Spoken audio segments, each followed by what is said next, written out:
Hey, it's Shan here. This week I speak with exceptional human, exceptional skateboarder, exceptional artist. It's Mr. Sid Tapia. Yeah, so those of you that know, you know. Sid was such an influential skateboarder in Australia, especially in the Sydney area, for many years. I'm probably thinking of that era from like early 90s to early 2000s and maybe beyond. He still skateboards. These days, family and art take up a lot of his time, but he's just the most charismatic and passionate human I think I've had on the show for a very long time. I hate to break it to a lot of the skate crew, but like Sid and I, we don't really talk much about skating in this episode. Sid takes us on a journey into his personal life, if we're straight. He takes us to his dark places and takes us to his life now and everything in between. Sid is a man of deep faith, so he's unapologetic about that. And he takes us on the journey of how he came to where he is with that. And it's funny, I'm talking to him and I'm listening to his story and he's telling me about his family and just, the fruits of his faith, he calls it. He has all these beautiful things in his life. So it's very obvious that whatever he's doing is working for him. And he just had this like rad energy. Like it was so mesmerizing and engaging. And I could just, feel that I was sitting across from a human that had this like deep inner peace. He seemed very enriched and happy, whatever that is, whatever happiness is. But I think enriched and fulfilled are probably the best words that describe Sid at the moment. Sid, back in the day, in my opinion, he was like a very influential skateboarder, obviously a very good skateboarder, but like his overall steez really stood out. Like, from the tricks that he chose to do, how he did them, because style matters, and his overall aesthetic just really stood out. And, back then, this was before social media and, the currency of being a sponsored or professional skateboarder was to have loads of coverage in magazines and video parts. And Sid did. He featured in so many mags, especially Australian ones. He had international sponsors and it was obvious because he was just so good. And he had this X factor about him, which he still does have. And if you've seen Sid's artwork, it's profound and it has a very strong impact on people. Hence why he's very sought after. He does contract work for various companies when he has to or wants to. He chooses. But he has this underlying desire to be of service to the community. That's what drives him. And he could easily rest on his laurels from like his skate days or even his art days. He could rest on the laurels of the work that he's already produced because it's that amazing. He's also a profound muralist. I think like we talk about how the NRL actually contracted him to do murals of NRL players, which was this really weird paradox, because he just was never a footy guy and they want him to do, pictures of NRL players on walls and stuff like that. He's an ambassador for that brand Ruka. He's just opened up a rad art gallery in Brisbane, so if you're in the area, go and check it out. You will be amazed and mesmerized. And Sid is just so approachable and social. If he's there, he's going to give you the time. He'll talk to you, he'll explain his art and break it right down for you. And I just think if you get the opportunity to connect with Sid, you need to do it because you'll walk away feeling much better than you did beforehand. So as always, this episode's dedicated to my children, Clementine and Otis. And yeah, man, he's the kind of influence I want on my children, and he's the kind of influence that needs to be, voiced in the world more. So enjoy my conversation with him. Cheers. Okay. So are Yeah, we on now? we are. Yeah. Okay, good. How do you feel about that? Yeah, good. It's good to chat. Yeah, man. I've been observing you from the sidelines for many years. Skateboarding wise, but then in more recent years, your art. Yeah, Wow. yeah. Yeah. How do you feel that, this journey into art sort of took over, or was it always there?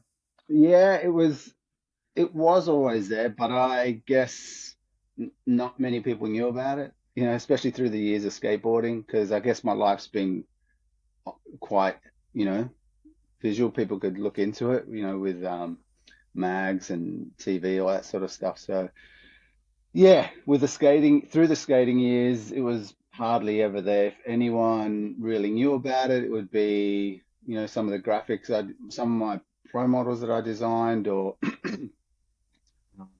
and that was just pretty rough too. It was just like, oh, okay, I'm getting a pro model board. Can I do the graphic? And they'll be like, yeah, okay. So I just do a drawing. But I always knew I could draw, but I wouldn't focus that much time on it. So it was kind of there. Funnily enough, if not, when I say not many people knew about it, I got this text message of Wade Burkett, like some time ago, and he sent me a message of some drawings that I did that I'd just given him, and I was like, I didn't even remember him, and he was like, yeah, I got some drawings that you did. I was like, wow. I was just like, okay.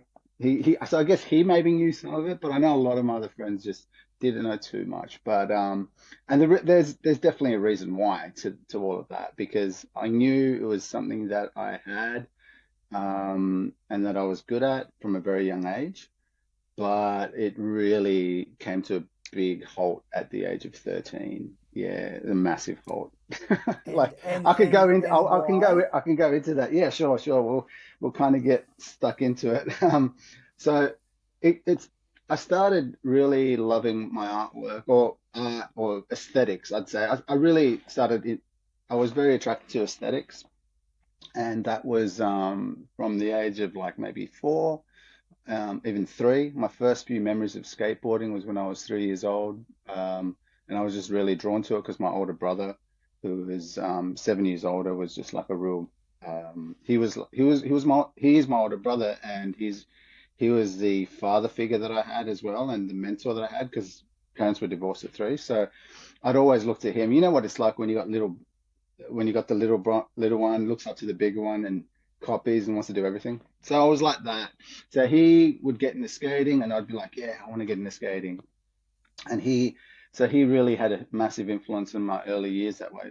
But when it came to, I guess, finding my own, and it went down to the aesthetic side of things. My mum has really beautiful cursive writing, and it's very traditional from Ecuador, South America. They'd really teach all the kids to really focus a lot on their handwriting. And it's something that really stood out to me at a really young age. So I would often be there wanting to mimic her handwriting.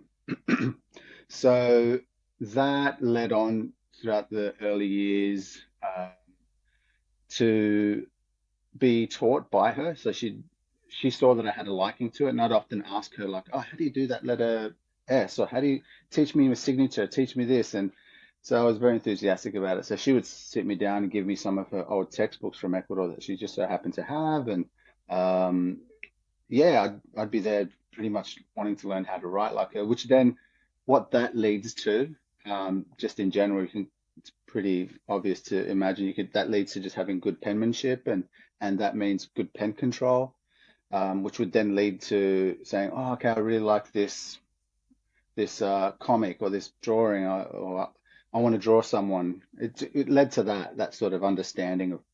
Um, so yeah, that was something that I just picked up at a really young age and was really good at when it came to drawing things and copying things a lot as well. I'd copy things often, it led funny stories. It led me to copying, or forging, I should say, not copying, forging.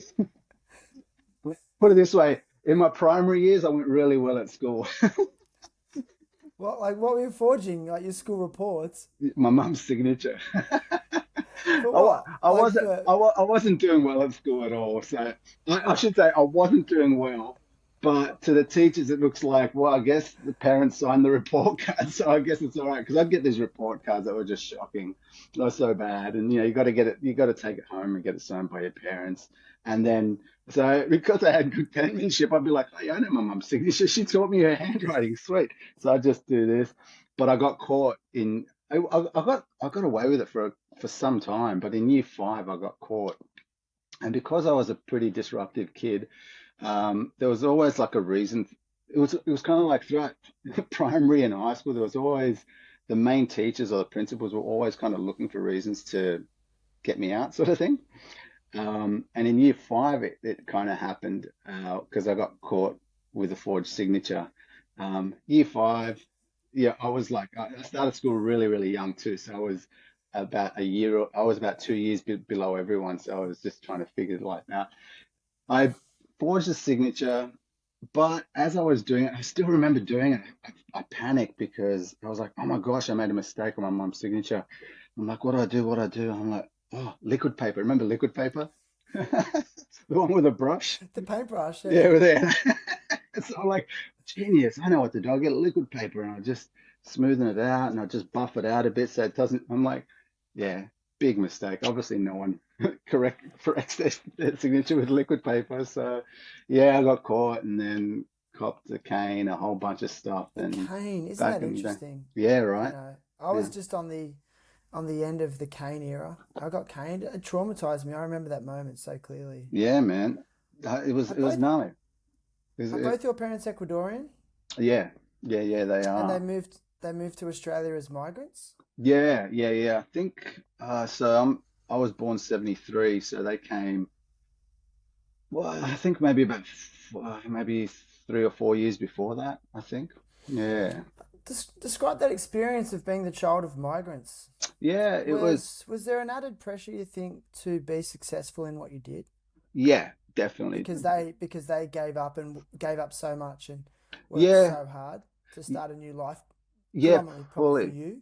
Yeah, kind of for me, like in some ways, but it was a weird like when I look at it, I've had to throughout the years I've had to step aside and sort of look at their relationship and go, okay, they were two people that were down for each other and they, decided to start a new life. And it's something that has over the years helped me deal with like under, understand like forgiveness and things like that because throughout throughout my years we come from a very broken home and there was a lot of full on stuff that happened in my early years like when it comes to the type of In household we terms lived of in.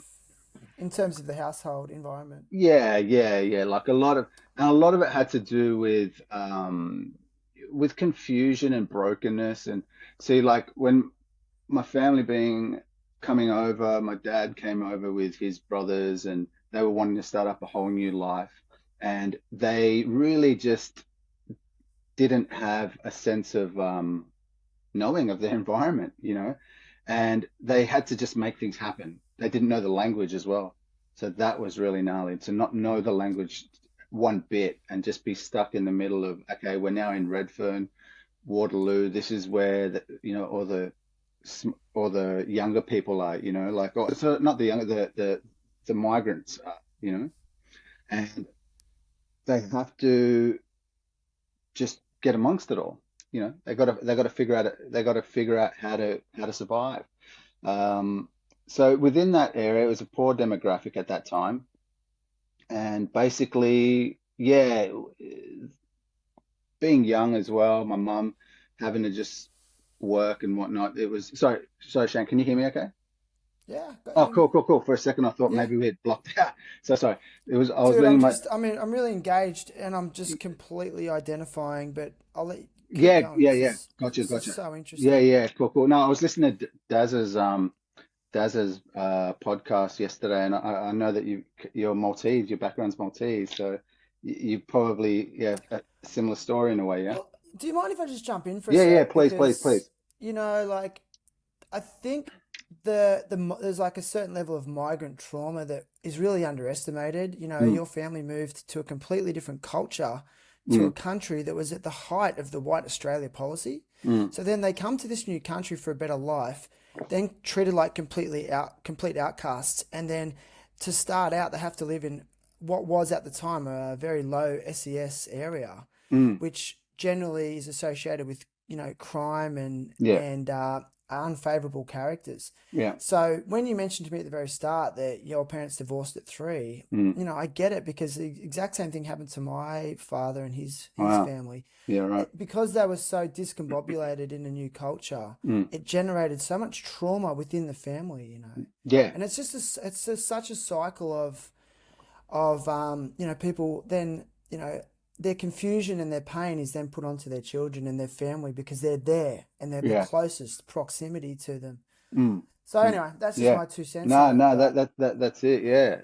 That's the stuff that I look back at and I go, I have to, that's what I mean. I have to step outside of me and being hurt or, having my achievements and having my, my expectations just diminished or whatever, being a son to wanting to have a father, that sort of thing. All those things I've had to step aside and go, okay, let me understand their situation a bit more, and realizing that there were two people that were just trying to give it a go.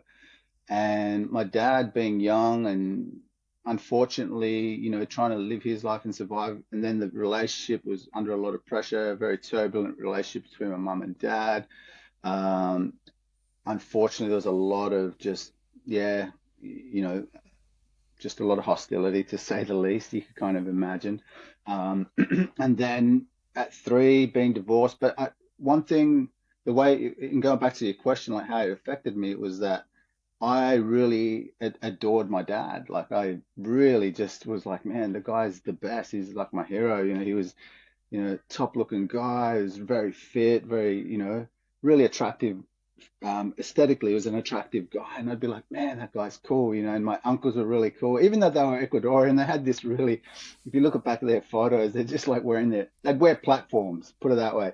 You look at something like Ziggy Stardust, and my uncles were sort of emulating that. They were just artistically minded that way. They'd be wearing ponchos with flares and all these wild colors and stuff. Playing guitar, my uncle was like into acrobatics and all that sort of stuff, and I'd be like, these guys are just they're out there, like I'd be like, wow. yeah, And my dad being in that mix, but unfortunately because of all that, my mum suffered quite a bit because my dad would just start he's on this wild adventure as a man, but at the same time he's my mum's having to just take care of me and my older brother and just at home feeling absolutely lonely, not having anyone to um just do life with. So yeah, it started affecting me in such a way where once my dad was gone, I would be missing him terribly, like terribly, man. Every time I was with him, I'd just be like wanting to literally cling on to him and just be so stoked, just latching off every word that he had to say. But he'd hardly ever be around. That's the thing. Like it was that well, years can on you ask end. me? Yeah, Well, can I? Oh, years on it. So can you yeah. ask me why? Like, what was the arrangement? Would you see him every? Well, Was it yeah, like a typical every because second weekend type of vibe, or? No, it was my mum had to really get away in a big way because there was a lot of yeah, just domestic hostility going on and that sort of thing. So mum had to really separate, and then my dad was just off, you know, starting to just form a new life and whatnot, with and my mum had to, hustle hard, work 2 to 3 jobs, and just really just go hard at trying everything and anything to raise her kids. And with her mentality being South American and that her culture, she was brought up in a monastery because she was orphaned when she was 16. So she lost her parents at 16, and then she didn't have anywhere to go. The local monastery took her in, and her brother, but she had to live separately from him. So she had to live with nuns, and then basically um, try and figure out life that way. So when she meets my dad at a young age, she's just like head over heels because my dad's like the talk of the town sort of thing, and, and from her little town, and he's sort of come in and just kind of been swept off her feet in a way, and then yeah, and she's off to this big adventure, and yeah, in many ways, that's how I've sort of had to try and understand it and the heartbreak there. And that caused a lot of confusion and hurt in my mum. And unfortunately, uh, my brother and I became we were the what's the word, the soundboard for all that confusion and host Well, and hurt. Like we ended up copying a lot of the pain because of that. maybe she became emotionally enmeshed because she was looking for that hole to be filled. You know, I've heard that parents, if I'm honest, sometimes I do that to my kids because I love them so much, but Yeah, and they feel this hole in you. yeah, Um, yeah, in many but ways. but in the same token, it's quite a heavy burden for a child. You know. It is, yeah, because a lot of it for my mom was like she's a very strong-minded woman. She's taught like just from observing her life more than anything, she's taught me a lot in regards to resilience and just not ever backing down, like being able to just go through hardships in a really big way. But the thing that's hard is that to this day I find it hard to get along with her because there was a lot of hurt, dude. Like a lot of hurt, man. I don't want to get into it too much out of respect for my mom, but Mm. we received some gnarly stuff, and it was on a daily basis. And that was Mm. something that I had to deal with to the age of 15, till I stood up, till I had to like physically stand up to my mom in many ways. And that was something Interesting. that was really hard to deal with, man, from an early age. Like every day, be constantly in fear of the violence and all this sort of stuff, and also the Violence towards you, or is this when are you referring to when your parents were together? no, no, towards us. In not so it's just discipline. Like in her eyes, discipline. You know that old school sort of way of disciplining your kids and that sort of thing. But because like the hard thing is this, right? Like I want to be able to say it in such a way where it's respectful to my mom in an understanding way where people get it and they understand, because I don't want to breed any type of resentment or any type of offense. I want to be able to put it in such a clear perspective that people can understand both sides of the picture, because I'm on the receiving end, because I'm this kid that has to be raised up, but my mum is having to work 3 to 4 jobs or whatever, do everything she can to put her kids Really? into private school, because she thinks private school is the way to go, because she was brought up in a monastery, so she thinks the safest place for my children is in a private school. So she has to then work hard to push her kids into private school, and she ended up taking us to some, you know, putting us into whatever she could that had some sort of like, you know, um, different systems, so to speak. Anyway, what ended up so what I'm trying to get at is that I just remember from the ages of 5 to 15 it was just a lot of mental abuse. Well, I don't even like the word abuse. It was just mental hostility of like just words, like words. Anguish? Words are the have the have the power. Well, as the Bible says, life and death is in the power of the tongue, and those who indulge in it will eat the fruit thereof. Meaning, like out of the abundance of your heart, your mouth speaks. So if there's a lot of confusion, hurt, and pain, and if she's looking at this kid, me or my brother, who she's just trying to fight for, I personally was reminding her of my dad because I look like him and my temperament is very much like him. So all the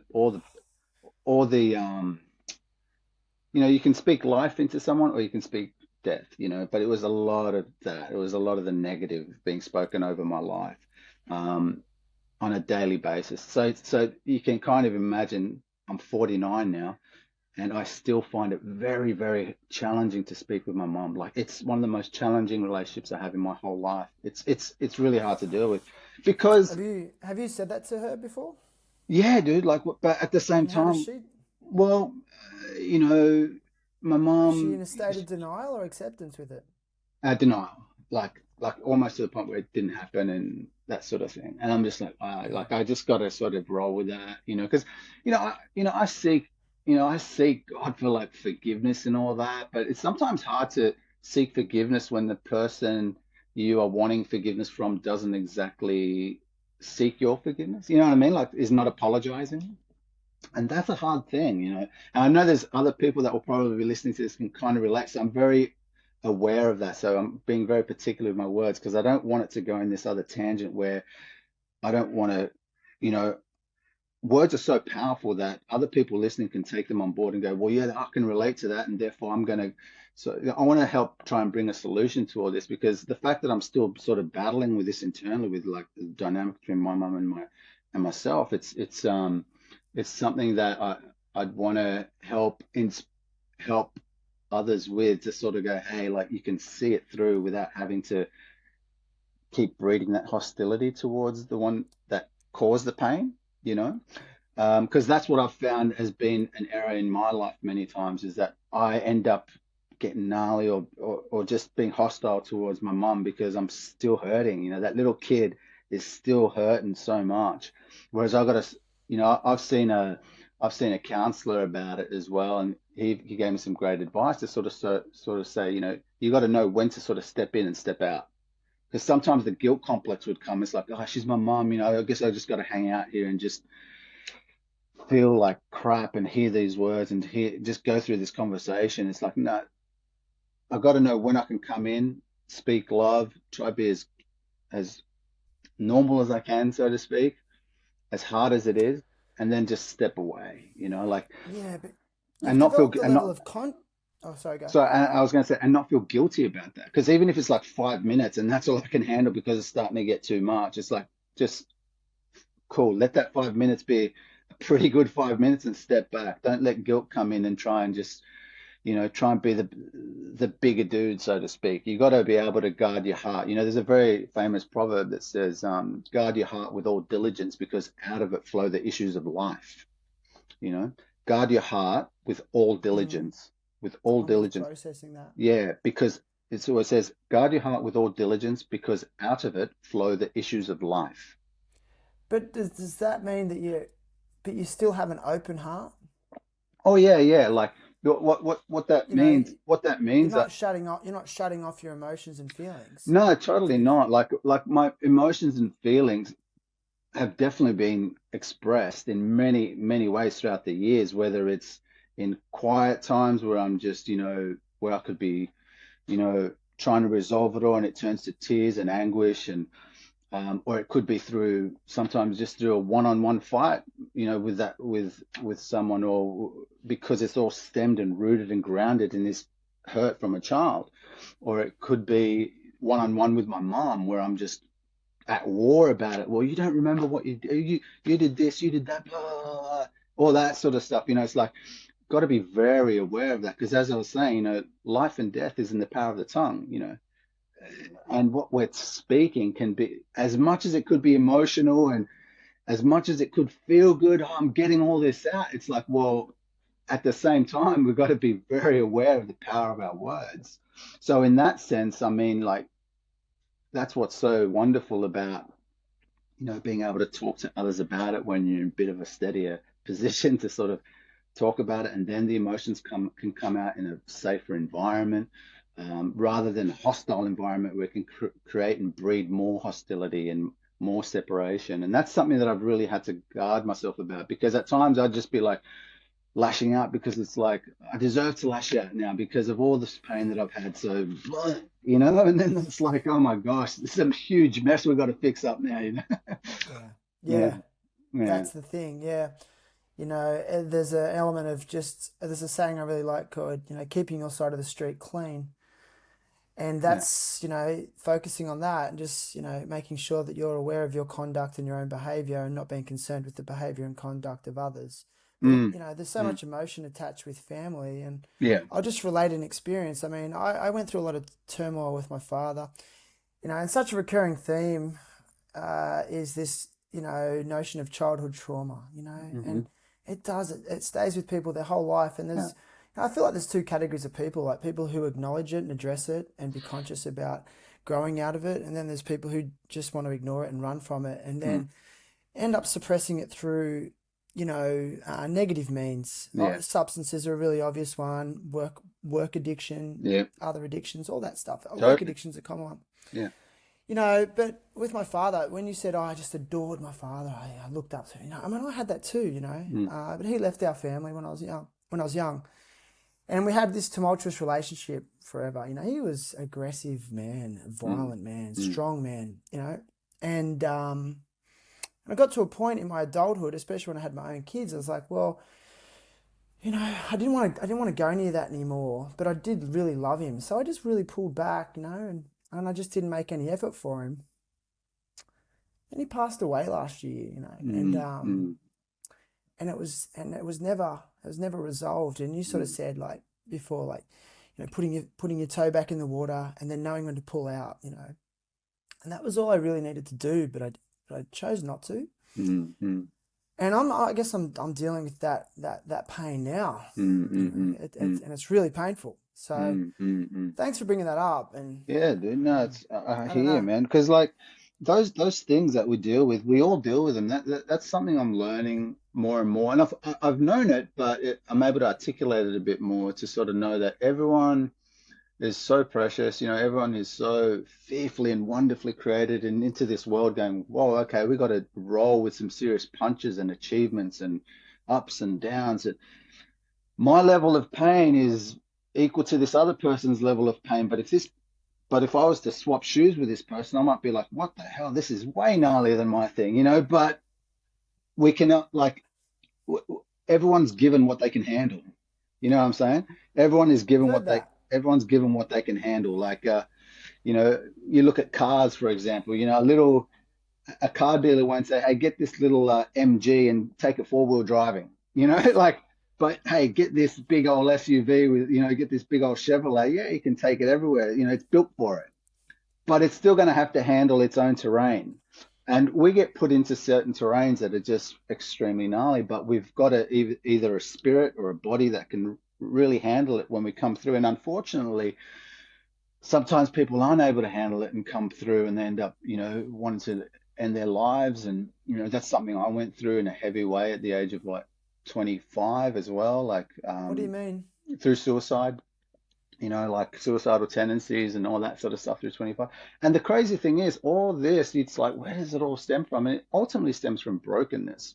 And, and, you know, Wow. to talk about things such as, you know, like the trauma, you mentioned the word trauma, like, and the things we go through. We all go through our fair share, but say, for example, my fair share was pretty much the mental and physical abuse, right? From the ages of the 5 to 15, it was heavy. It was really heavy Yeah. every day, whether it's being hit, but more so, more than anything, I'm finding it's the words. Like if you're being told, for example, on a daily basis, you know, mate, you are a very you're very special. You're fearfully and wonderfully created. You were created to like love others, to treat others as yourself. You're destined for greatness. Just remember that. You're called to be a leader.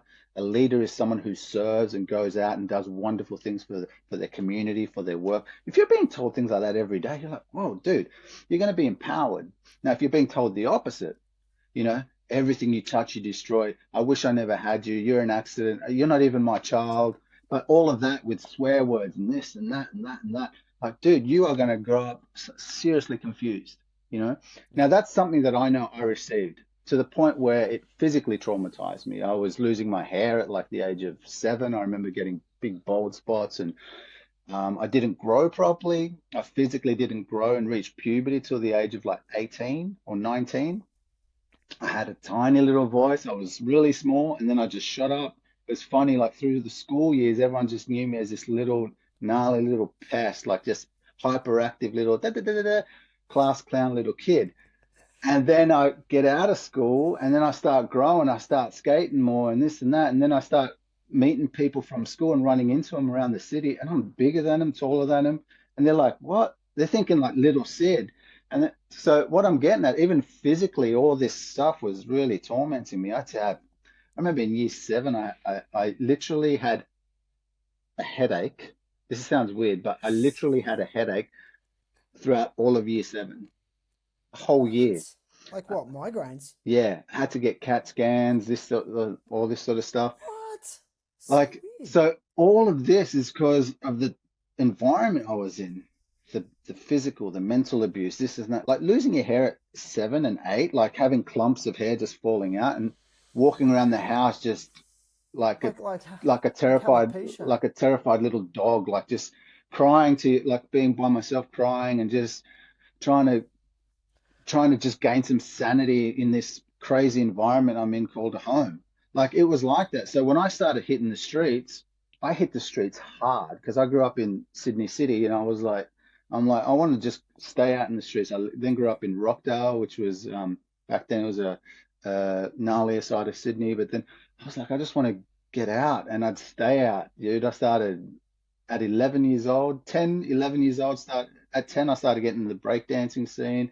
11, I started getting into like heavy, like graffiti and just bombing trains, stealing a lot. I was stealing heaps and just being out in the streets because I'm like, I need to get away from this home. Not knowing that, not knowing like I've got a plan, I've got to get out in the streets. It's just like I've got nowhere else to go, basically. So the people I'm hanging with are people that are also out in the streets, at that age. And we're like, so what do we do? Yeah, let's meet up on weekends and just go rack some paint, go steal some whatever, and just go waste some trains or whatever. That's okay. That's a weekend done or whatever. And then and then during the week do the same thing after school and just go hard or whatever. So it's a product of the environment. But what kind of getting back to like the beginning of the combo, it's like the art side of things was always there. So if you think about it, if you're a kid that's just into art, but don't have an environment to do it at home, now you're out in the streets, then you're going to look at art on the streets. And I was seeing that. I'm like, dude, look at this art. I'm catching a train to school. I'm like, I had to catch a train to school every day. So that was a bonus for me because it meant I could tag trains every day. And I'd be like, man, look at this wall. Oh, there's a new piece here. There's a new piece there. This is sick. I'd be like, this is art in this new world I'm in. So that caused me to just, go towards that. And then getting back to like what happened at 13, there's a big standstill in everything. I I should have lost my life at 13. Um, I was hanging out. I always have to say this very sensitively because it's such a full-on thing, but I was coming out of trains at Redfern tunnels comes out, trains slow down and they start changing tracks. And I was hanging out. I was in the tunnels, just what's called doing a hangout where the doors are busted. Like we'd get in the doors, bust them, and then you just go out, start tagging. I was on the while the train. train's moving. Yeah, yeah, yeah. So the train's hauling. It was a lot of fun, like, but it's crazy. Like you're hanging completely out of the train. Train's just busting through the tunnels. The lights are flying through, and you're just tagging. And you got a sense of, funnily enough, I'd have a sense of solace there, where it's like it's just me and me writing my name amongst all the hostility and just tagging. And then you go to the other side, do the same thing, and then I'd meet up with some friends after school every day. They'd meet me at Central because I'd get on at Martin Place. They'd get on at Central, and they'd travel all the way from Cogger to Central to meet me, and then we'd catch a train back just so we could tag the trains together. Anyway, they met me this one time. We were doing our thing, coming out of the tunnels. My friend, I'm completely out of the train, just hanging on by the bar and my foot, and then she pulls me in and I'm like, oh, what's up? I'm thinking the first thing is like there's cops or something. But the train's coming out of the tunnel out into the open area and it starts to slow down. Always does it. To this day, it still does it. And then it's got to change tracks to get onto the main line. And then she says to me, oh, there's rumors of police in this area taking photos. So this is in the early 80s. Um, and I was like, oh, okay, cool. She's just looking out for me, because if you think about it, early to mid 80s, heaps of trains just start getting tagged out of nowhere. Like, it's like, what the hell is going on with our trains? Like, so cops are doing everything they can to try and, get this under control. So it made sense to me. Okay, there's cops in this area. So I come into the train, and as I go back in, I remembered looking to my left, and the last thing I saw was she grabbed the middle rail and looked out to see if there was any police. All this that I've just described is about 23 seconds. I timed it one time, 23 seconds. She's pulled me in, tells me, she looks out, and as she looks out, the train's changing tracks, so it's moving back and forth. And as she's looking out, oncoming bridge wall clips the back of her head and spits her out of the train. And it was the loudest bang, dude. It was so loud that I looked up and down the carriage because I thought something came from like the carriage. And then I turned around and the other two girls I was with, they're like, "Where's Tracy?" And I look out of the train, and there she is. Because the train's moving slow, right? Because it's changing tracks. So it was still well enough time for me to look out and see that she's just lying on the tracks there, like on the rocks, like just limp. But the train's still going, and it starts to speed up because the next stop was out at Sydenham. So we got off at Sydenham, told them what happened. I had to get home. I took all the girls' bags, school bags, while they stayed back. And thank God to this day, Tracy's alive, but she unknown. She But survived. yeah, dude, she survived, but she suffers from migraines every day, and she had some serious brain issues that she had to deal with. And but I look at that and I go, dude, think about it. She unknowingly saved my life. My whole body was hanging out the train, and So she lesson got learned. clipped on the side of the head. So she, in 23 seconds, my life was spared just like that. And I'm like, that happened at 13. So, and the reason it like the art just took a stance is because of the trauma that I went through, even with that, not knowing at 13 what trauma is. But physically I knew because every time I went to tag, I'd uncontrollably be shaking. Every time I'd go draw or do something in relation to this art scene that I was into, dude, Mm. I'd shake, and I'm like, I'm You think trying to because stop. I'd because you try to witnessed stop it. a near fatal, like you witnessed a near fatal experience. That's what you Totally, witnessed. yeah, that's what I witnessed, and I was saved from some. I was. It was so quick, dude. Like I was out of the train, pulled in. She goes out. She gets hit. It's kind of like I was just replaced, and it's like, okay, this girl is going to suffer now for the rest of her life with this brain issue. But you, Sid, should have died that day. Completely would have been smashed by this oncoming bridge wall, just gone. Anyway, Would it be would it be safe to say that like originally like art was your first escape from your reality because your reality as a child was gnarly. There's no doubt about that. But um, I guess it what I start thinking is that people who have these gnarly childhoods, the best escape, and it does work in terms of escapism, is gravitating towards substance abuse. That was yeah, never part of your. That was never part of your story. it was in some ways, but more than anything, the things that I was drawn to and attracted to were things that involved agility and what people call skill. So as I was saying, like my first few memories uh, of things that toys, let's call them toys for lack of a better, was skateboarding and bikes, predominantly skateboarding. So skateboarding, I remember being so drawn to it and wanting to do it because my brother did it, and he had a board. It was just a flat piece of wood. It was like 1976 or so, and the wheels were these like crazy. I don't know what material they were, and the bearings actually just rolled at the bottom because there was no bearing seal in them. And No case. yeah, yeah. And just wanting to be on that or wanting to sort of, I'd see him do, like, he's like, check this out. I just learned this thing called crab walks. And I'm like, oh man, I got to do crab walks. Oh, check this out. I learned tic tacs. I'm like, what? And I'm there trying to learn it. So it was so that I got really drawn to that. So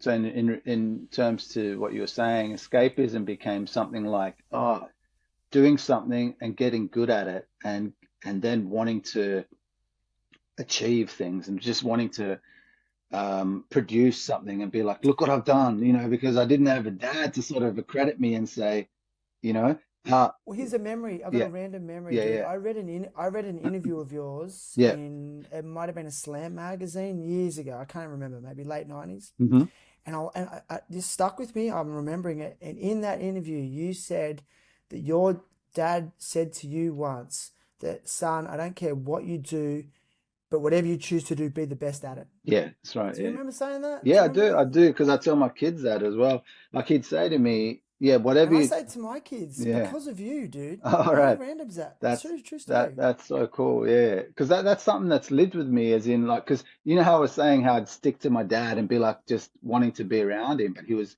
hardly ever around. Like there'd be 7 years and I wouldn't see him, and then I'd see him and it'd be like, oh my gosh, I wouldn't care if I hadn't seen him. I wouldn't feel hurt. I'd be like, I don't care. This is sick. It's my dad.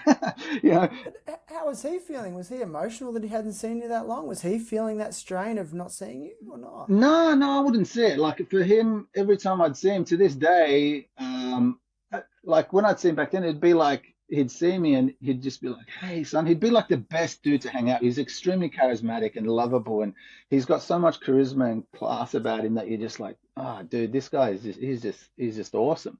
He could get away with it. You know what I mean? He's one of those sort of guys that can just get away. You're like, and if I think about it, I'm like, dude, the guy didn't even remember my birthday, or man, he misspelled my name on a card one time. I'm like, but and I'd hardly see the dude. But when he's around, I'm like, oh man, this is my dad, dude. I'm so proud. It's kind of like, and my mom would always like tell me about that and to be careful about all types of stuff anyway. But Boys so need their dads. exactly, dude. The fatherhood is so good. Like it's such a wonderful calling, and like I just look at that. He'd say things like that to me very rarely. I think he said it maybe twice, and he said that he said, "Son," he goes, "I don't care if you choose to, if you want to be someone who does the garbage or you want to be a doctor or whatever." He goes, "But whatever you choose to do, do it to the best of your ability. Do it to the best of your ability." You know, like he wouldn't encourage me to be the best in the field to sort of say rise to the top and be better than everyone. No, he'd just say, dude, whatever your hand. And you know what I love about that? There's a very well-known proverb in the Bible that says, whatever your hand finds to do, do it with all your might. Whatever your hand finds to do it with all your might. So that's something that's definitely was instilled in me when I was young. And I'm like, they go, okay, I've wanted to do skating. But dude, at the age of 11, I had the gnarliest motorbike accident and my leg was smashed. And then I had Did to, you? yeah, I had to get it reconstructed at the age of 18. Like I had major knee reconstruction and I've What? had major knee issues throughout all my skateboarding, like major. All my friends know about it because they kind of laugh about it because I'd always just be there complaining or just going, oh, my knees, this and that. But as we've sort of getting on with this story is that you kind of end up realizing, but I live with this philosophy of like whatever my hand finds to do it with all your might. I don't care if I've got knee problems. I'm just gonna go and go hard and do it the best I can do. Oh, dude, I want to do this double set. I'd love to do a big round. I like my skating years was I always had the a spirit to want to go big, but I couldn't because of my disability. So it's like, okay, I'll learn what can I get as a strength. So I started ollieing higher, putting challenges before me. I'll be like, okay. I ended up getting known for having big ollies and pop and stuff, but it wasn't because that's what I was geared towards. I was kind of geared towards just wanting to go big. When I started skating the city a lot with Alex Smith, for example, we'd go out and look for big gaps. We were out looking for big double sets, but I'd be really challenged because I'm like, I've got a really bad knee and I've had it since I was 11 from a big accident. Mm, And it was with him out at Miranda that that both my knees just busted out. right. Skating one car park level to another, we were ollieing this thing and coming down. Both my knees just smashed to the point where I thought they were paralyzed because I couldn't feel them. So then that triggered a whole nother spiral of more knee problems. And so I always had it in me to want to go bigger, but throughout the skating years, it was such a, like, how can I put it? Like, such a, like, oh, this sucks. I got to deal with this problem, but I want to go big, but I can't. So I guess I better try something Yeah, else then, you know, be like, more of a tech guy. yeah, try. You played the cards you were dealt. You know. Exactly. Yeah. And try and going back to that philosophy of like whatever your hand find, like whatever you choose to do, do it to your best of your ability. So it's kind of like that. Say that Bible quote again. Whatever your hand finds to do it with all your might. Now that's interesting because some people never find that thing. Mm, They don't find that calling or that I won't say gift, mm, but whatever your hand finds to do. mm, And I feel very blessed that I've found things mm, that light me up like that. mm. But you know what, Mm, Shan? Like the way I look at it, it's like I look at it these days and I go, okay, what's my hand finding to do today? Fatherhood, husband, you know, spe I've got my like when I wake up in the morning, for example, I've got all this history, like you've got all this history, like everyone's got all this history. As soon as you wake up, it's like the mind just starts going, and it could be worries and concerns and this and that. It's like, well, now is the time to find what I've got to do and do it with all my might. And is what I'm finding to do right now a friend to my destiny? What is my destiny? What's the vision that I have for my life? Okay, to be a good father, or let's say a great father, a great husband, a great person within the community, a great influence to the sphere of influence that I have. Okay, so what I'm thinking, what I'm doing, is that a friend to my destiny? What I'm listening to, what I'm reading, what I'm choosing to, get busy with, is it a friend to my destiny? And am I doing it with all my might? So, I wake up of a morning and, I read the word, like I love reading the word. I'll read the Bible and just look at that, and I'll just stop and think and just call out to God if I've got concerns or issues, and just be like, help me out with this. I love the fact that, God is a father to the fatherless. And that's something that I feel very akin to, a father to the fatherless, because I haven't had that father, that mentor. So I'm there going, God, help me out in all of this. I feel like a little kid still that's broken and hurt, but now I'm in this world. You've given me so much, but I'm still just trying to figure it all out. I'm looking at other mentors that do life well. I'm looking at other fathers that do well. I study their books. I read their books because I want a faithful relationship. I want to know how to love my wife accordingly. I want to learn how to provide for a family. So I've got to learn from other people because I haven't had the father. But I'm like, help us out So in all this. you're not being complacent in that Exactly. ever, I'm not. ever. I do. I find it hard to be complacent because I find that when I'm not, if I stand still, I feel like, well, I may be able to just. When I say complacent, like there's times where I'm able to definitely stand still and just appreciate. Because the goal ultimately throughout the day is a state of contentment, right? Like, and what I mean by that is like whether I'm abounding or whether I'm abased, whether I'm going really well or whether I'm stressing out.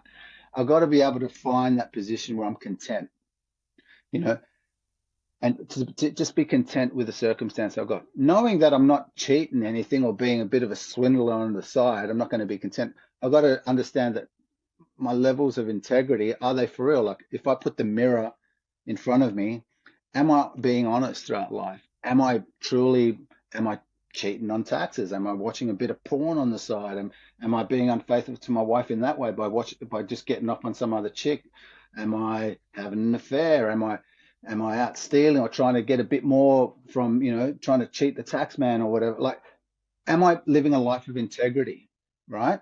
So in that, I know that I'm guarding my heart. Going back to what I was saying before, I'm guarding my heart with all diligence because out of it flow the issues of life. So I'm being very honest and aware with myself against this mirror of truth, so to speak. And it's challenging because I've got thoughts, I've got history, I've got gnarly stuff that I've seen in my life, I've got a whole lot of stuff. So I'm like, they're going, all right, with what I've got, my faith, fatherhood, relationship, my kids, my artwork, my skateboarding. Am I doing it with the best of my ability? Do you know what I'm saying? Am I Do you re can am I really being integrous and a good steward of it? It's a gift. All these things are a gift, dude. All these things are a gift. Am I being a good steward of this gift, or am I neglecting it, basically?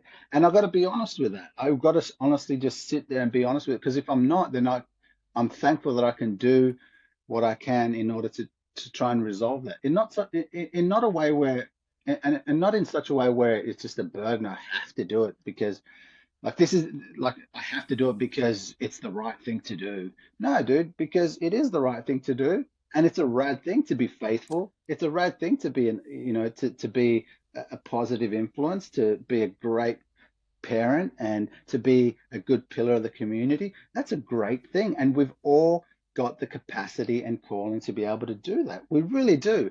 But because of certain circumstances that are held in the past, you may say, well, you don't understand my past, dude. I come from this, I come from that. I had this happen all my life. So, F the system, F that, F this, blah, blah, blah. Totally, that's a good excuse. But are you going to live within that resentment? Or are you going to be able to sort of step out and use it as some fuel or use it as a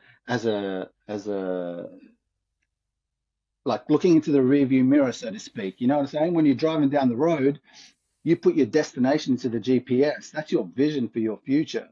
And when you're driving down that road, what's the rear view mirror? That's your memories. That's your past. You look into the rear view mirror to know when to change lanes or to do certain things. Like I can look at my past and go, hey, I remember that sort of way of being towards. I remember when my parents were like that to me, and how it affected me. Well, I better not do that. Let's change lanes. I'm off to this destination. I've got my, do you know what I'm saying about driving down that road of I life? do.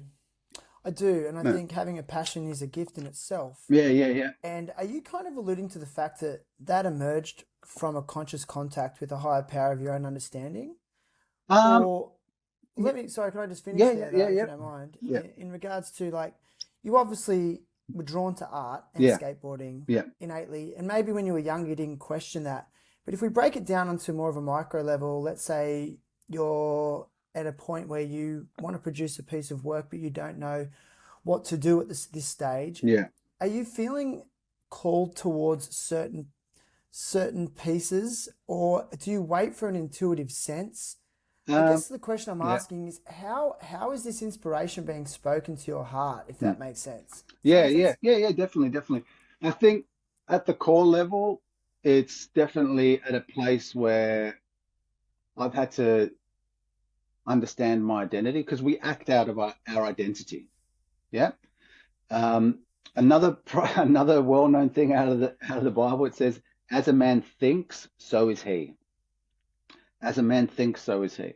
So if I believe I'm a failure, if I believe I'm not worth much, and I've been down this track, I was mentioning before, I've gone down this track many a time, and I go through it even on, throughout the week. It plagues me at times, and I've got to be able to wrestle with that and be able to overcome that. Oh, I'll never amount to nothing. I was told all these things as a kid, dude. So I've got to wrestle with these. Like, I'll never, this was my identity. This is what I'm saying. My identity was, I'll never amount to nothing. Everything I touch, I destroy. I'm an accident. I wish I would, the people that bore me into this world wish they never had me. If I was loved, if I was wanted, then why aren't they with me, wanting to nurture me and bring me up and raise me in a certain way? Okay, sure, I'm being provided for, but what about the words and the love and the attention and the encouragement? It's not there. Dude, it was programmed as your default setting as a kid, and I'm just sitting here just Interestingly, finding it yeah. really, and I'm sitting here just finding it so interesting that you've spent most of your life unraveling that programming, Yeah, and the pessimist in me just sort of goes like, because there's so many people in similar situation to you, totally. Yeah, I know. I mean, most people, because it's a very hard day when you realize that your parents are just flawed humans like you, Mm, because we do put them on a pedestal, yeah, and they do the best they can with the cards they've been dealt, and let's face it, being a parent's hard, and a lot of parents stuff it up, mm, and the knock-on effect is this cycle that people fall into, and then it goes on and on. mm, And I've actually heard that the cycle of trauma lasts 7 generations, and mm, but then I feel like there's people like you who are these conscious seekers who can break that cycle. mm, mm, So you don't do it to your children. mm, mm.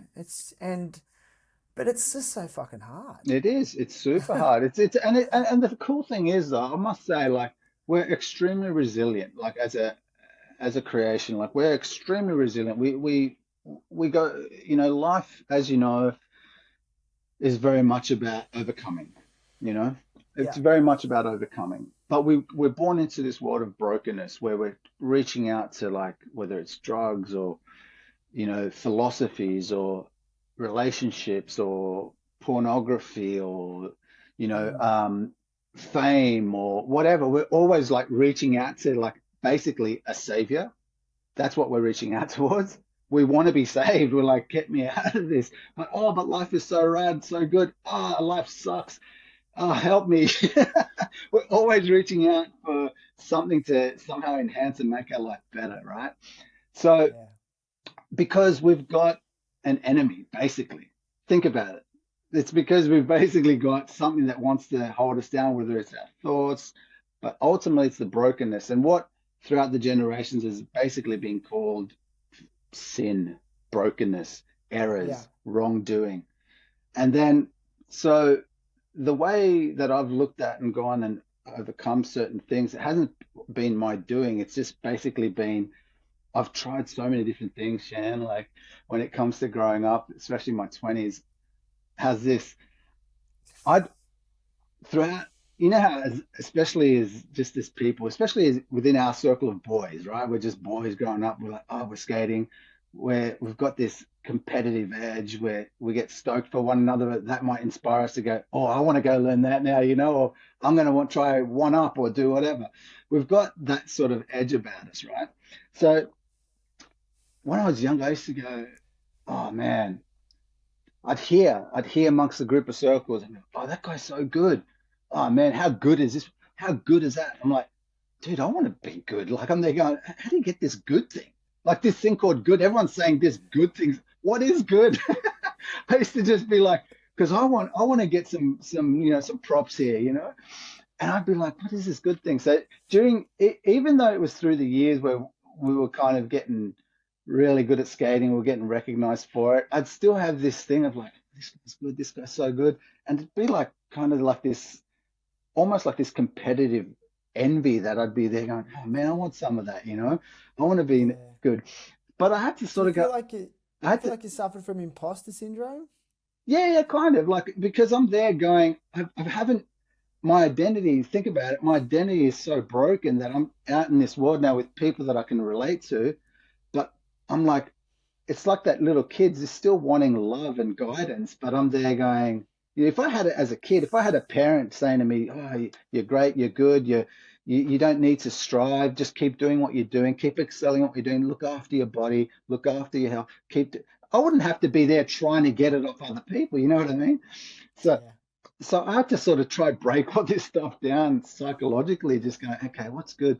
So I used to start saying to myself, okay, good. What is good? All right, good. I got to figure out what's the goodest thing. You know?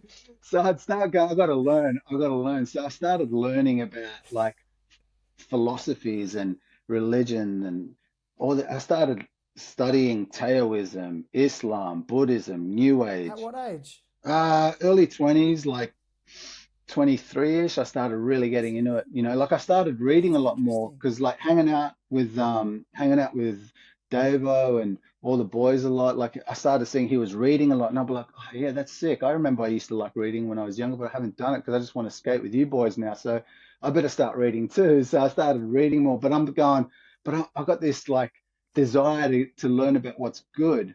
But I had to break it down and go, okay, is good just for my own selfish need because I want to be a good skater, or so I better just look at the best skater? No, no, no. I was trying to get deeper with it and going, okay, I want to learn what's truly good. Like what is, so I had to Do you start think studying. So I didn't have to, but I started studying um, more of those things, which people call spiritual matters. do you think is subconsciously you were already seeking some answers Oh to yeah, yeah, yeah, yeah, yeah. yeah. And Definitely, definitely. And I think we all are really, because we all, how people say, oh, you're very artistic or you're into the art stuff. It's like, no, dude, think about art, right? Art, some people say it's abbreviated for artificial because okay. you create something that's just basically a representation of life. The Mm. only thing an artist isn't able to do with their painting of a person or whatever is they can't breathe life into it, right? So an artist is basically looking at something and drawing his representation of it. And when it comes to abstract art hits is abstract, but what it is touching upon is more so on the emotional side of things. And emotions are part of life as well. So it could be like, oh, that abstract art makes me feel very tormented. Oh, it's very uplifting and fresh. These are matters that you can't exactly touch upon. Like you can't touch upon joy. It's like joy is not a tangible thing. It's something Yeah. that is a spiritual thing that is able to animate someone in such a way. Or is the art helping a person make sense of life? Um, I don't think it's helping make people sense of life. I think what it's doing, it's causing people to appreciate life because art surrounds us everywhere. What I mean by that is that every creation points to a creator. Okay? Every design points to a designer. An intricate design points to an intricate designer. So if you look at this is people wouldn't say it's art, it's just a bottle. But it was created. Um, and it points to a creator. Like the person who knows this bottle the best is the one who made it. They know what type of plastic it is, what it's built for, etc., right? So everything really is art. Someone is creating something, basically. But the person who created this bottle isn't deemed an artist. He's just someone who, makes bottles. But then I think the difference with, like, say, a painter or someone who's a musician or something, musicians are able to touch upon emotions and draw out a sense of elation or sadness within the music they play, but and that's probably because they just really wanted to harness in on that and as within their life, and that's what ends up being expressed and therefore communicated to the viewer. Yeah. I've got a random question that just Yeah, came to yeah, me. yeah. Like, going along with that train of thinking, would you consider an engineer to be an artist? Yeah, yeah, definitely. I look at doctors, I look at anything because, like, everything is creation, man. Like, you look around at the intricate design of everything. Like, look at the intricate design of the hand. Like, that's why So epic. that's why I look at when people question God. Like, I'm like, they go, man, I don't know. I honestly, it kind of bewilders me how people cannot believe that an intricate designer or creator exists. It really bewilders me because every creation, every design points to a designer.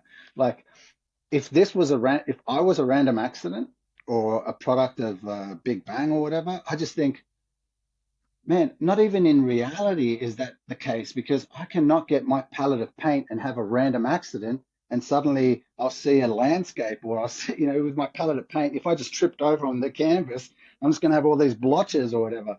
Oh, but Yeah. hold on, if I wait there, if I stay there for a couple of million years, it might start evolving into a fish, which then turn into a monkey, which then it's not going to happen, man. Every design has a designer, and I'm just there going, so for me personally, I'm there going, it bewilders me that whole God argument. I'm like, Yeah. wow, dude, that's Because we are perfectly designed, and you just have to witness a childbirth fully or to understand. the fact that that keeps happening. The woman opens her legs and a child keeps coming out. It's not a fish that comes out, dude. It's not a It's it's insane. not a random accident. But Dude, it then, was a mystical experience. It's cliche, mm, and you can never really understand it till you witnessed it. Oh, sorry about that noise in the background. oh, good, But yeah, it is. yeah, yeah. Man, It's a wonderful thing. Like I look at creation art around me. I look at it all. It's like everything really in its sense, it points back to a creator, like this cup. But then someone could go ahead and just do some random awesome looking cup and they're like, oh, it's a work of art. And it's like, yeah, but the same principle is behind it. Maybe not the same yeah, emotion was behind it because this mm, is just up cup. Okay, mass produce it now. But another one could have been like, okay, this one wants to reflect maybe the beauty of a woman, and then you know what I mean, or yeah, all types of different things. But the basic principle behind it is that it's a creation and it's pointing to creator. So, and that's what people look at as artists. They call them today they call them, oh, you're creative. It's like, well, so is a doctor who's patching up a wound. He's creating some healing right there for that person or whatever. Like, so that's why I believe every person should be honored, like to honor all people, like for what they're doing and contributing towards, for the better of humanity or for the wholeness of humanity, every human being deserves honor in that sense. Would you say on this journey that you're on in life that you've become more empathetic to others Oh as yeah, you've gotten older? oh yeah, yeah, big time, dude, big time, because what I was saying before, like through the mid-20s sort of side of things, it was very much all about me wanting to sort of break out of that cycle, so to speak. Like I was touching upon that word good before, the word good, and how I was on this quest to be like that was a selfish pursuit, dude. Like, because what I was doing was, it's like I started thinking, okay, how do I get better? I started reading a lot of self-help stuff as well. I'm like, and ultimately it was like a pursuit for my own self to get bigger and bigger and better, more popular, more famous, more recognized, more praise, this and that. But this is the funny thing, Shan, is that It's I thought, addictive. yeah, dude, and I started thinking to myself, I started saying to myself, okay, who's the most famous person in the world? I want to learn from this person because I want to get famous. I started saying stuff like that. And I'm thinking to myself, this is just like a self-help thing. So I started thinking, is it is it a movie star? Is it an actor or this and that? I basically broke it down. I was like, oh, it's this Jesus character. So I was like, and I didn't believe in Jesus, Well, God, this wait a sort of sec. stuff. Whoa. Yeah, yeah, Sorry, I lost you there for a second. So you wanted to find out who the most famous person in the world was, yeah, and then you decided that that was Jesus. yeah, and it makes perfect sense He's that famous. he's the most So famous then, if you think so about it. then you started to want to aspire to be Jesus. No, no, no, not at all. I started thinking because I had to be honest with myself, dude, because I had to say like who truly is the most famous in all of history. Like, Yeah. so I had to be honest and go, well, it is Jesus. Like everyone can pretty much accredit that. He's someone who I had to go into the fact that whether this guy, this Jesus dude, even existed in life. And there's all the evidence is there. I've gone into that quite heavily. It's called apologetics. I've gone into apologetics quite a lot to sort of basically study like the case for this character. Anyway, long story short, ended up kind of realizing, okay, yeah, I guess this guy is. He's got buildings everywhere. People around the world accredit this guy to being God and this and that, and he existed. So pretty much is the most famous dude. So I thought to myself, okay, I want to study this dude because I want to be famous in my world. You know what I mean? So I wasn't saying I want to be Jesus. I'm saying I just want more sort of attention and praise, so to speak. So I started basically going, I'm like, okay, I know where I can go. I'll go to this Bible and I'd pick up a Bible. And during that time, funnily enough, I started skating for Grace Skateboards, which is Andrew Curry's Was company. that Marty Baptist? Oh no, Andrew Curry and Andrew Marty Baptist. Andrew Curry's company, Yeah. um, and it was Marty Baptist, Adrian Powell, and myself, and and this was around the time that Cuzza had he'd come out talking to people saying that he was a Christian, this and that. So I was like, oh, that's interesting. I used to just look at that and go, okay, the only other so-called Christians I knew of in my world was, Salman Agar, Lance Mountain, Richard Mulder would drop the Jesus thing every now and then. I'd be like, oh, okay, interesting. These guys are into it as well. Sweet, I'm skating for a company. The owner's a Christian. The logo's a dove or whatever. I'm like, I'm pumped because I'm just so down for Cuzza and still am. I'm just Mm. like, this is sick, sick company. Cuzza offered me a pro model board. I'm like, this is awesome. But during all this time, I started wanting to go on that pursuit of still wanting to just be better, which was taking me back to that whole Jesus thing. Is that I was like, oh, okay, I'm going to learn from this Jesus character because he's super famous. So I started opening up the Bible and reading his words. I'm like, this is easy. All his words are in red. I'm like, this is sick. Okay, I'm learning, reading. And then I started during all that, I started questioning what's the most powerful thing in the world?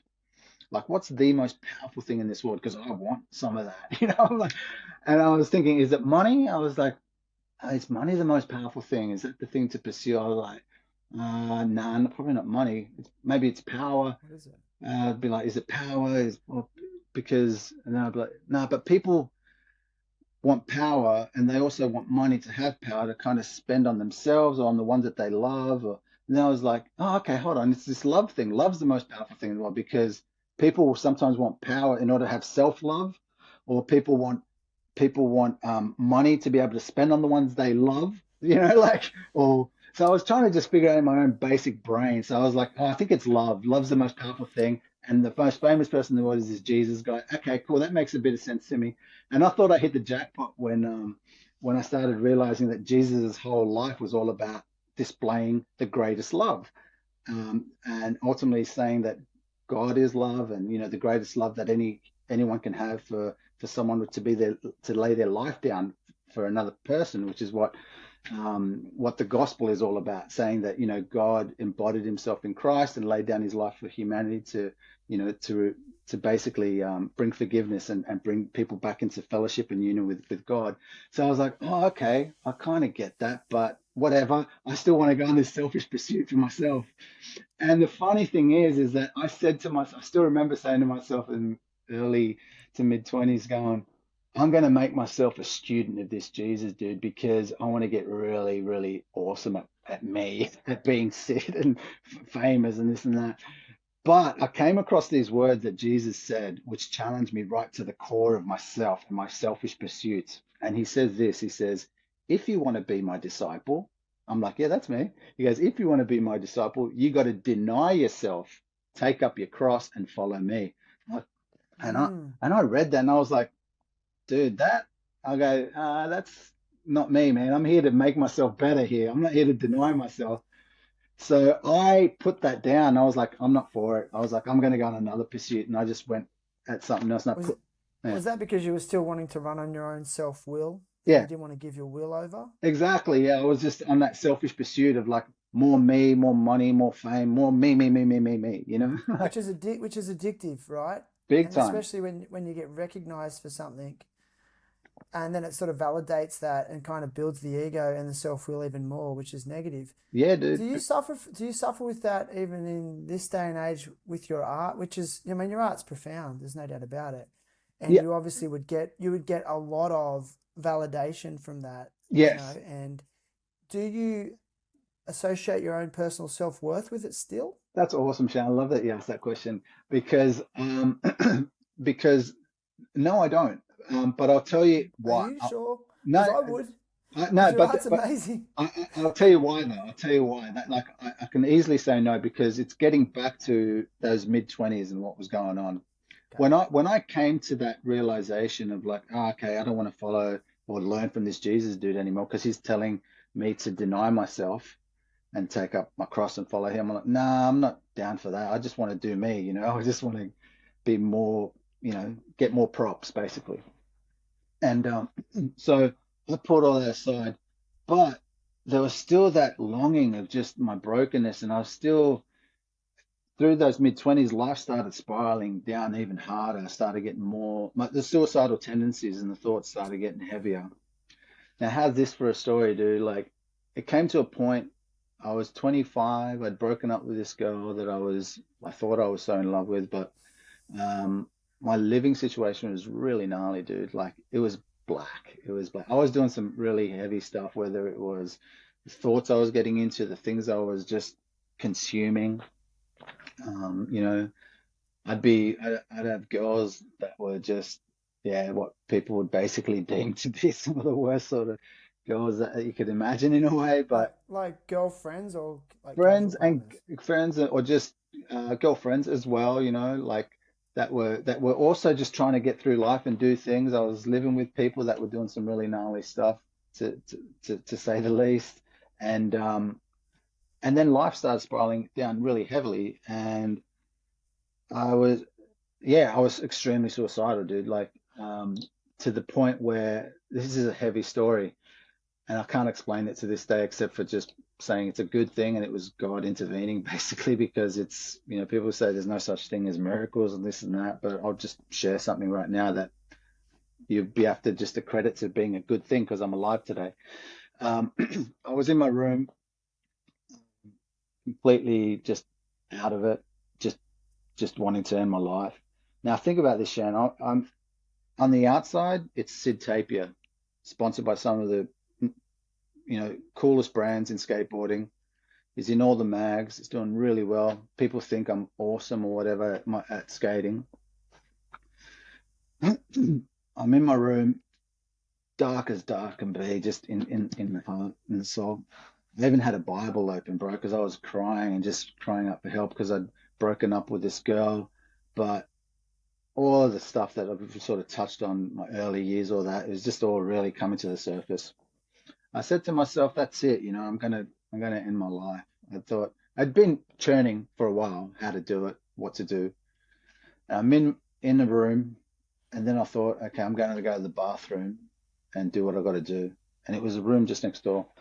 And I still remember I had a phone, and it was one of those Boost mobile phones. I was sponsored by Boost at the time. I still remember the phone. I had all this I remember. cool stuff going on in my life, so-called cool stuff. And and there I am. I was in tears, just crying out to anything and everything, just going, I need help. I'm about to lose it. I'm going. And I made a decision in my head. I said, that's it. I'm getting up to go to the bathroom. Bro, as soon as I went to get up like this, the phone rings. I did made this decision going, and I was like, whoa, I got caught. I'm like, the phone's ringing. And it really tripped me out because it's like, if I answer the phone, that means I want my life to continue. So what's the point of answering a phone? Like if I'm really doing what I got to do, I don't want to answer a phone ever again. Oh, goosebumps. Yeah. Keep going. Like, so Keep I'm there, going. I was trapped. I'm there like in between death and a phone call, and I'm there going, and the phone kept ringing, and I was in here just going, what do I do? What do I do? What do I do? And the phone's ringing. So I just picked up the phone, and all I said was hello, like in that sort of tone. I'm not there chirpy or Yeah. whatever. Just said hello. And it's my ex-girlfriend from Chico, California. She's in Chico, California, and she's crying on the other line, like really desperately crying. And the first thing she says to me is, Sid, what's wrong? I'm scared. Oh And my and I was just like, I just went, what? I didn't say anything because I'm embarrassed, I'm ashamed of my life, everything. But at the same time, I'm scared of what she's actually saying. And she's crying and she's like, I'm really scared, Sid. Tell me what's going on. I know something's wrong with you. I'm scared. Tell me quick. I'm like, nothing, dude. I was like, chill. Like I was just trying to shun it So, off. so, so she just felt the energy from the other Something, side of the yeah, world. dude. And Just felt, she's just prompted to call and she was scared. I hadn't heard from her in 6 months. 6 months I hadn't heard from her, dude. right? You And need after this podcast. Something I want to tell you. yeah, I can't yeah, say it on here. But keep going. for sure. And I didn't go into details with it at all. I just sort of made out like, yeah, whatever, what's up with you? And she's like, look, I'm drunk. She'd been out for the night. She goes, I'm drunk, I don't care. I could be hysterical, I don't care. It's not that I want to be with you or something. She was saying all this stuff. She goes, I'm just scared there's something wrong with you. I'm like, don't worry, whatever. Dude, that tripped me out so hard. Now I look at that now and go, wow, that was an amazingly good thing that happened. And remember I was talking about the word good. I now look at that word in such a different way. I just look at the word, I just look at there's good and there's evil, right? Okay. Subtract the letter O from the word good, you get God. Add the letter D to the word evil, you get devil. They're just the source of these things. It's like a black and white thing. There's Wow. good, there's white. There's dark, there's black. There's evil, good and evil. There's love and light.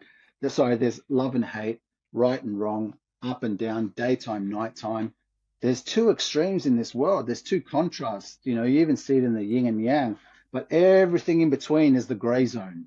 Everything in between is the gray zone, ultimately leading to the final contrast of whether it's black or white. Dude, I was in that predicament right there and there, dude. I was like, okay, now what happened to me at that incident with that phone call was a good thing. So I look at it and go, that was a God thing. You know, God is love, the Bible says. God is love. And in him there is no darkness, the Bible says. God is love, and in him there is no darkness. It's a good thing. But we're born into a world where we've got a mixture of grays, man. We've got a mixture of grays, and we're called to suss it all out. We're in this brokenness, and there's only one Savior, and we all know who that is. And he's the Savior of your soul. He's not the Savior of your finances, of your, you know, your identity or your attitude or whatever. And that's kind of touching back on what I was saying there. I ended up always having to come back to those words that I was plagued with, like when I was reading that Bible of Jesus. I was always having to come back, and to the point where I ended up having to surrender. And going back to your question about how I deal with that now with my artwork, when people give me props and credit and all that sort of stuff, I realize now that everything I've been given is a gift. You know, everything I've been given is a gift. I didn't come into this world saying, I wasn't in my mother's womb saying, I got this gnarly plan for my life. I'm going to be a rad artist. I'm going to be a good skateboarder. These are just things I was attracted to. These are things that I just was attracted towards. I was geared and created for such things. Now, these are gifts that I've got. It's up to me to be a good steward of those things. You know, I'm a vessel. I'm a Mm. vessel, and it's like, what am I choosing to sort of gear my life into it? So now I look at it, and when people are saying, "Oh, look at you with your art, this and that," it's lovely getting, you know, people saying, "Oh, dude, your art's epic, your art's that." But I realize that I'm I'm just the vessel for it. You know, like I didn't create those colors. I didn't create my hand and my mind and everything to be able to do this work that I do. It's like it's something that I can definitely do and fathom and control in certain ways, but I look at it and go, all glory to God for that, the creator of it all, because I didn't create myself, dude. All glory to the creator. So I'm able to I've got my identity is very much fixed in that, and human beings act out of their identity. So I was definitely acting out of my selfish identity back in the day where I was all about me and look how rad I am. I want to be better, this and that. But I did come to a point of brokenness where I had to surrender and go, wow, it's not me. It's like I'm just a vessel. I'm a vessel, and it's up to me now to be a light into the world. And the one who showed it and displayed it ultimately was Christ, and he's just this living example of the beauty and the perfect love of God. And he offers that free gift to all of us. And I'm like, well, please, it's a free gift. I believe, and I want to receive that free gift, and I'm sorry for the way I've led my life and wanted to always be away from it all, but I can see the goodness of God now, and I'm like, I surrender. And in that surrender, I've definitely come into a life where I've still got my ups and downs, my struggles, my battles in here and my memory, but my nature has changed. You know what I mean, Shan? My nature has So, definitely changed. so therefore, would you say a motivating factor for your art predominantly would be to be of service to the community? Oh yeah, big time, Is big that is time. that what's driving you now? Yeah, big If you time, feel like Shan. if you feel like a vessel, Yeah. well, what's that? And you're creating these things. Well, Yeah, is it of to service to the community. That's beautiful, Shan. Yeah, it really is. is that how you describe it? Very much so. I even had it on my little sticker that I created and my A-frame for my gallery. It says delightful community service. Like my gallery, it says Right. Sydney's gallery. It's got a little dude there that's got a skateboard, a paintbrush, and a spray can, and um, and at the bottom it says the address and it says a delightful community service. Because I see it that Right. way, dude. It's like we're of service. We're called to love one another and do unto others as we want to have do to ourselves. Like we've got gifts, and these gifts, you're a teacher, right? And I think, dude, you got Yeah. a gift of teaching. That's a beautiful service for the community. And think of the word community, like Mm. to commune, to come together. We're created to be together and to be in union with one another, to want to see ourselves flourish and grow accordingly. Do So, you think do you think our society is becoming increasingly disconnected from each other though? mhm. It's happening, and it's always been happening, and that's because of Mm. brokenness and just the sin and the error within our lives, and the error that we've had to deal with throughout the generations, and it gets passed on down the generations, and that ultimately is there to cause division, and Yeah. and touching upon that question is that, yeah, it's definitely increasing, but the more we step into truth, the more we step into an understanding of our calling and our purposes and our identity, the more as we do that as a human race, then the greater we end up creating what's throughout the ages has been known heaven on earth. We're all striving for that. That's why even when we're skating, we're like, oh man, that trick felt sick. Why did it feel so sick? Because you landed it, because you constructed it in such a way that it was whole. And dude, I kind of was a bit sketchy on that. I was toe dragging. Well, why is that? Because we've all got a sense and an inclination to want to get to this position where we're content with what we've done. Sometimes people can whip out a toe drag, or lay their hand down on the ground after a trick, And they're but happy with it. and they're happy with it. And you know what? They can kind of make it look sick, and that's Yeah. that's rad. Some people may do it because they're trying to mimic the one that makes it look sick, and it doesn't look so sick because Mm. they're just trying to basically copy what someone's doing.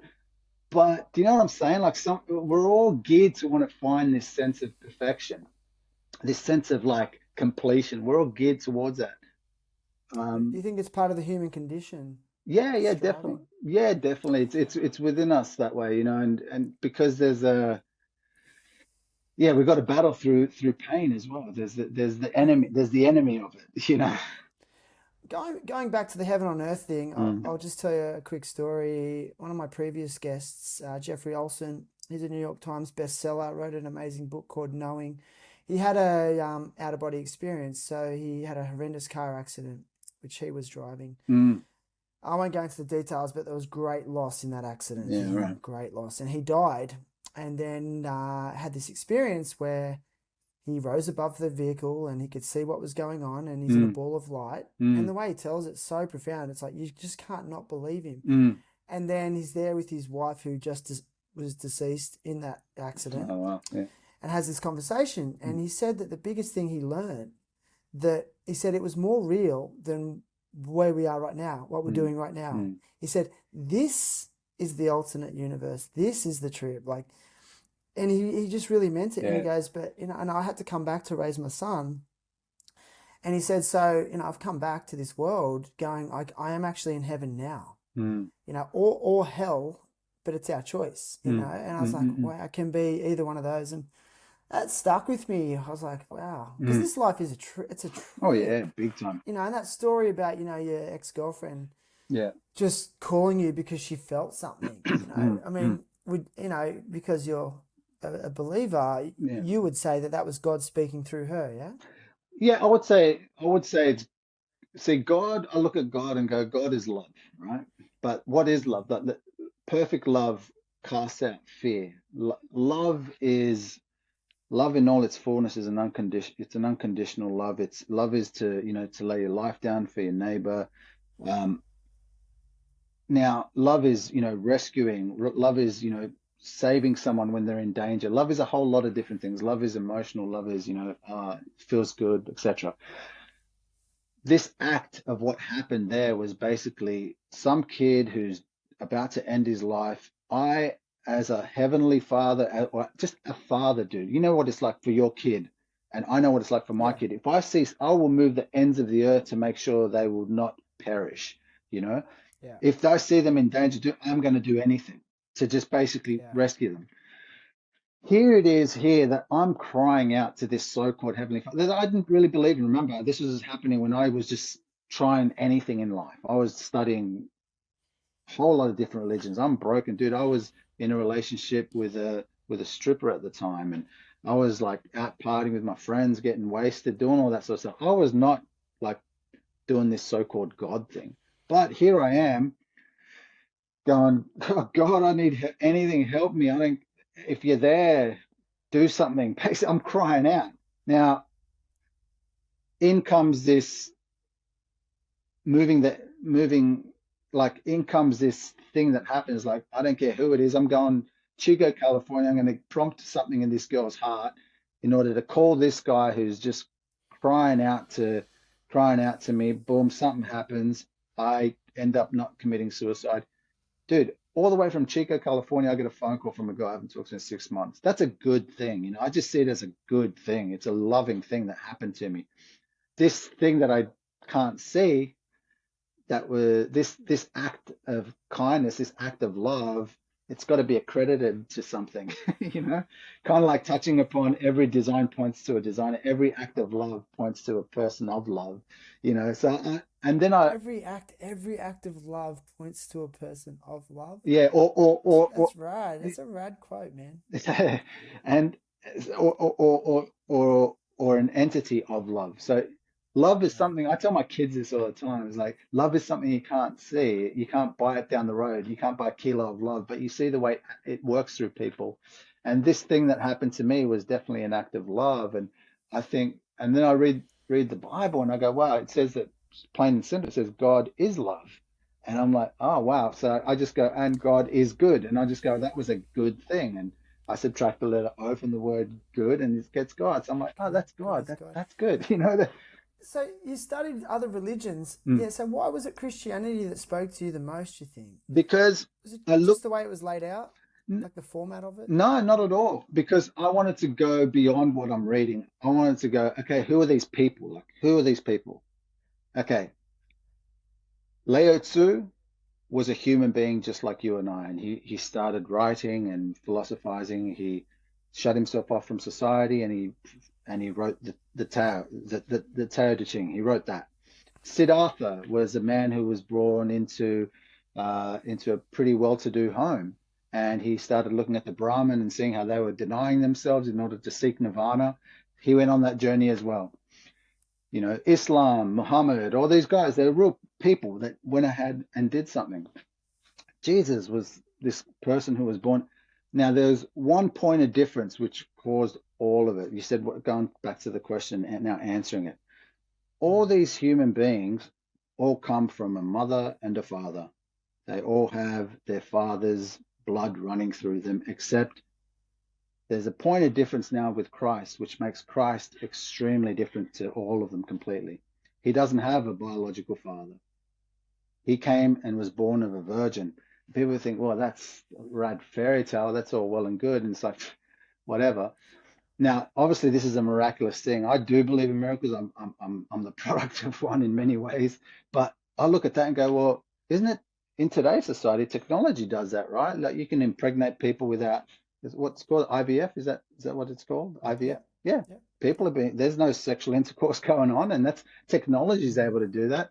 I think, well, how much more God in order to intervene and show that it's already been done divinely, it's already been done. That's a story of this lady called Mary, and then conceived is this this man called Christ, who doesn't have the blood of the Father. He's got this pure, perfect blood, comes into the earth, and is known even through history. Even in the Quran, he's even seen through history and through all documentation. He's seen as a man who had no sin. Now think about that, dude. No sin? That's gnarly. Like that's the most gnarliest thing you could ever imagine. I cannot.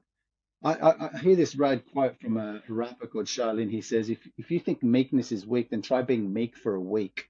It's like, dude, it is so gnarly to think a life accredited to being blameless and sinless. That's the difference, dude. That's the major difference that I had to sort of Amazing. humbly look at.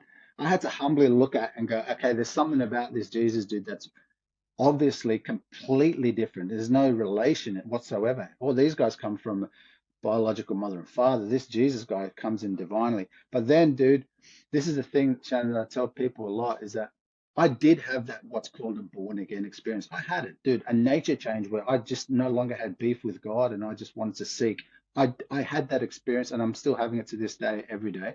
But Wow. I as can tell. as I started going through that, that young age, like that experience that I had in my mid 20s, I didn't know what was actually happening. But what now I look at the testimony or and the evidence of it all was me continuously seeking God, seeking my father, wanting to please him.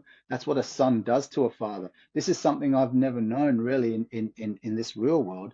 But I've been going, man, I just want to do right by others. I want to love other people. I want to point people to know their creator. I want to do that. Like that's the best thing. I'm experiencing this wonderful unexplainable thing in my heart that I've got my ups and downs, but I've got someone I can call out to, and I've got this support that is transcends this reality. Like it really does. I'm able to, just no, I no longer have this power over me that wants me to just while out in pornography. I no longer have this power in me that just wants me to while out with my friends and just get wasted and just put my fingers up to all the system or humanity or whatever. I really want the best for humanity. There's something in me that wants this new spirit in me. Like it just started happening to me, dude.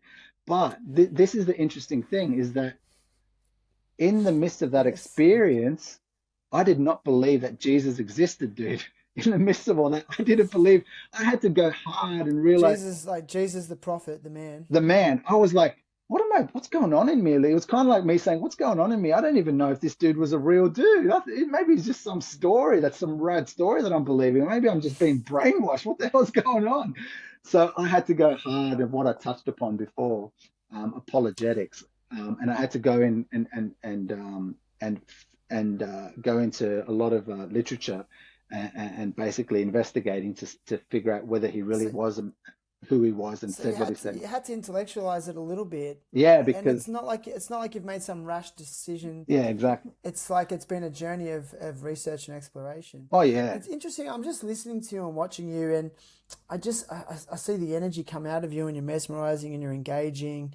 And my friend and I were talking about it the other day when I did this podcast with this guy Jeff Olson, who I found out after the podcast that he's Mormon. Oh yeah, But right. he had this powerful kindness Mm, that I look at him and I felt a real peace when I looked at him, and it was kind of like, they say that word namaste, like the divine in me acknowledges the divine in you, mm. and it's very common with devout Christians, I see it. It's like this X factor they have about them. Now, I don't personally align with the religious denomination, but I do believe in a God of my own understanding, and I Yeah, yeah, pray, and I have my own methods that I feel work for me right now on my journey. yeah, yeah. But it's just really undeniable that this X factor that I see Christians, devout Christians have, and I guess that S factor is God, right? Well, yeah, it's not so much God, I'd say. Like it is God, like, but many Yeah. people have an understanding of God. Sometimes that people believe that they are God. Like I'm my own God. You hear that sometimes. Yeah, I'm my own God, or or I believe in some other God or this God. But the way Christ rolled it all out, simply put, was when he went, he said he's going to send the helper. Think Gotcha. about that. The helper. Gotcha. Who's the helper? The helper as throughout history that this X factor, it's what's known as his spirit, or what everyone's heard, the Holy Spirit. Now, holy just means like saying it's kind of like saying a cut above the rest, like the best of the best spirit. There's so many different like spirits people can be, like there's so many different sort of like ways of being, but the Holy Spirit is known as the helper, and that whole born again experience that people talk about, or that comes up throughout history, is basically saying Jesus said you must be born again of spirit and water, like, and to worship God is to worship him in spirit and truth, not oh, you got to go to church every Sunday, you got to do this, you got to do that, and if you don't do that, it's kind of like you as a father saying to your son, well, son, if you want to be in my good books, you got to do 10 push-ups a day, you got to make sure your maths homework's done by this time, blah, blah, blah, blah, blah, blah, blah, blah. And if it's not done, then you got no part with me. See, that's what people think having a relationship with this so-called God is about, but it's not, dude. It's ultimately just saying, wow, God is so good that in my brokenness and in my sin and in my shame and all the things I've done wrong, I've got a creator that's willing to still take me back and forgive me and say it's all good. The prodigal son is a very famous story.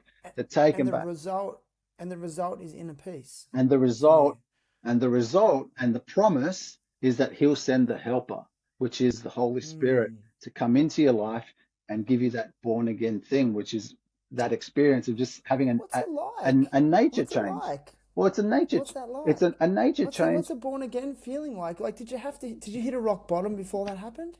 Well, I was going through rock bottom from it was a gradual thing to the point where I just would want to end my life. But even when I wanted to end my life, in that midst, and that even that phone call, even after that, life started getting worse, dude. I was going through major struggles because then the nature change was happening. Because you say, what was it like? Okay, this is what it was like. I've got this nature change where I'm like, I can't deny this thing where I no longer want to have beef with God. I no longer want to deny God. I no longer want to say I don't believe in God. I used to say that. I used to question. People would talk to me. Yeah, I grew up in the city, so I'd have evangelists handing out gospel tracts. You see preachers, they look like the kooks on the streets, and they're going, "This whatever, dude." Like I wouldn't think much of that. I'd be like, These guys are the whack Mm. jobs of the city." Mm. And I had no time for that. And sometimes I just look at it and go, yeah, some of it's a little jaded or whatever. But hey, aren't we all in many ways? But anyhow, you say what's it like? What was it like? It was like a gradual thing. And even now, basically what it is, I no longer have qualms or beef with God, where it's like, okay, let's look at God's commandments. Do not lie, do not steal, do not cheat, do not commit adultery, do not covet your neighbors. Well, the Ten Commandments, Good basically. values. Yeah, Good values. Ten Commandments, right? It's not like I'm trying to live a life every day where it's like, must not lie, must not steal, must not cheat. It's not like by my own works. I've got to, I now am like, wow, this spirit in me is like, I want to uphold that. If Am I drawn towards looking at a chick that's naked? Of course I am. I'm drawn to it, but am I going to delve into it? I'm going to be like, no, there's something wrong there. Like it's going to jeopardize my wonderful God-given relationship here. My children, I'm failing them in some way. Oh, I'm running low on funds or whatever. I've got to make more money for the family. Oh, hold on. There's probably a way I can kind of swindle something to happen. Am I geared to sort of go a bit shifty? Back in the day, I was. And am I tempted? Yes, I'm tempted. but my nature has changed where if I even delve within that, it just doesn't sit right with me. It's like this. You say what it's like. It's like you put a lion. Let's get a lion, right? And put him in a room. There's a slab of meat and a garden salad. Let the lion starve for a little while. Let him loose. He's going to go straight to the meat. It's in his nature to do that, Mm. right? Yeah, it is. It's in his nature to do that. You get a child. Primal. You get a child. You start raising them up. Do we teach our children to lie, to be cheeky and try and get away with things? They just do it innately, dude. I've seen my child defend themselves and bring up lies or hit the other kid and just. I even saw my little daughter say she wanted to inflict pain on her bigger sister and she enjoyed it. Like I'm there going, what the hell is that? But like It's a survival mechanism, and then totally. she's trying to work her place in the pecking order. Right, Yeah, I get exactly. it. So it's in our nature to want to defend ourselves and to lie or to do something wrong or be somehow like getting away. It's in our nature to do that. Just like you look at and if you think about it, lying, for example, a kid that lies, well, I'm not teaching it to lie. Rather, I'm teaching a child to try and be good. The word good again. I'm trying to teach this child to be godlike. That's good, You've kind of ruined good. You've ruined the word for me now too, but because I'll be like, good God, good God. yeah, but but So but there's such a huge plethora of stuff to be found within that. It's an eternal thing of goodness to just explore in that, which is lovely.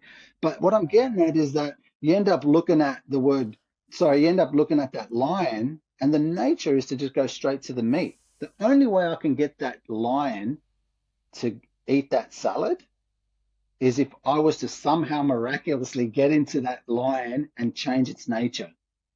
Now, what would okay, happen if I could do that and I did that and I let the lion loose after being hungry in the same room, meat and the garden salad?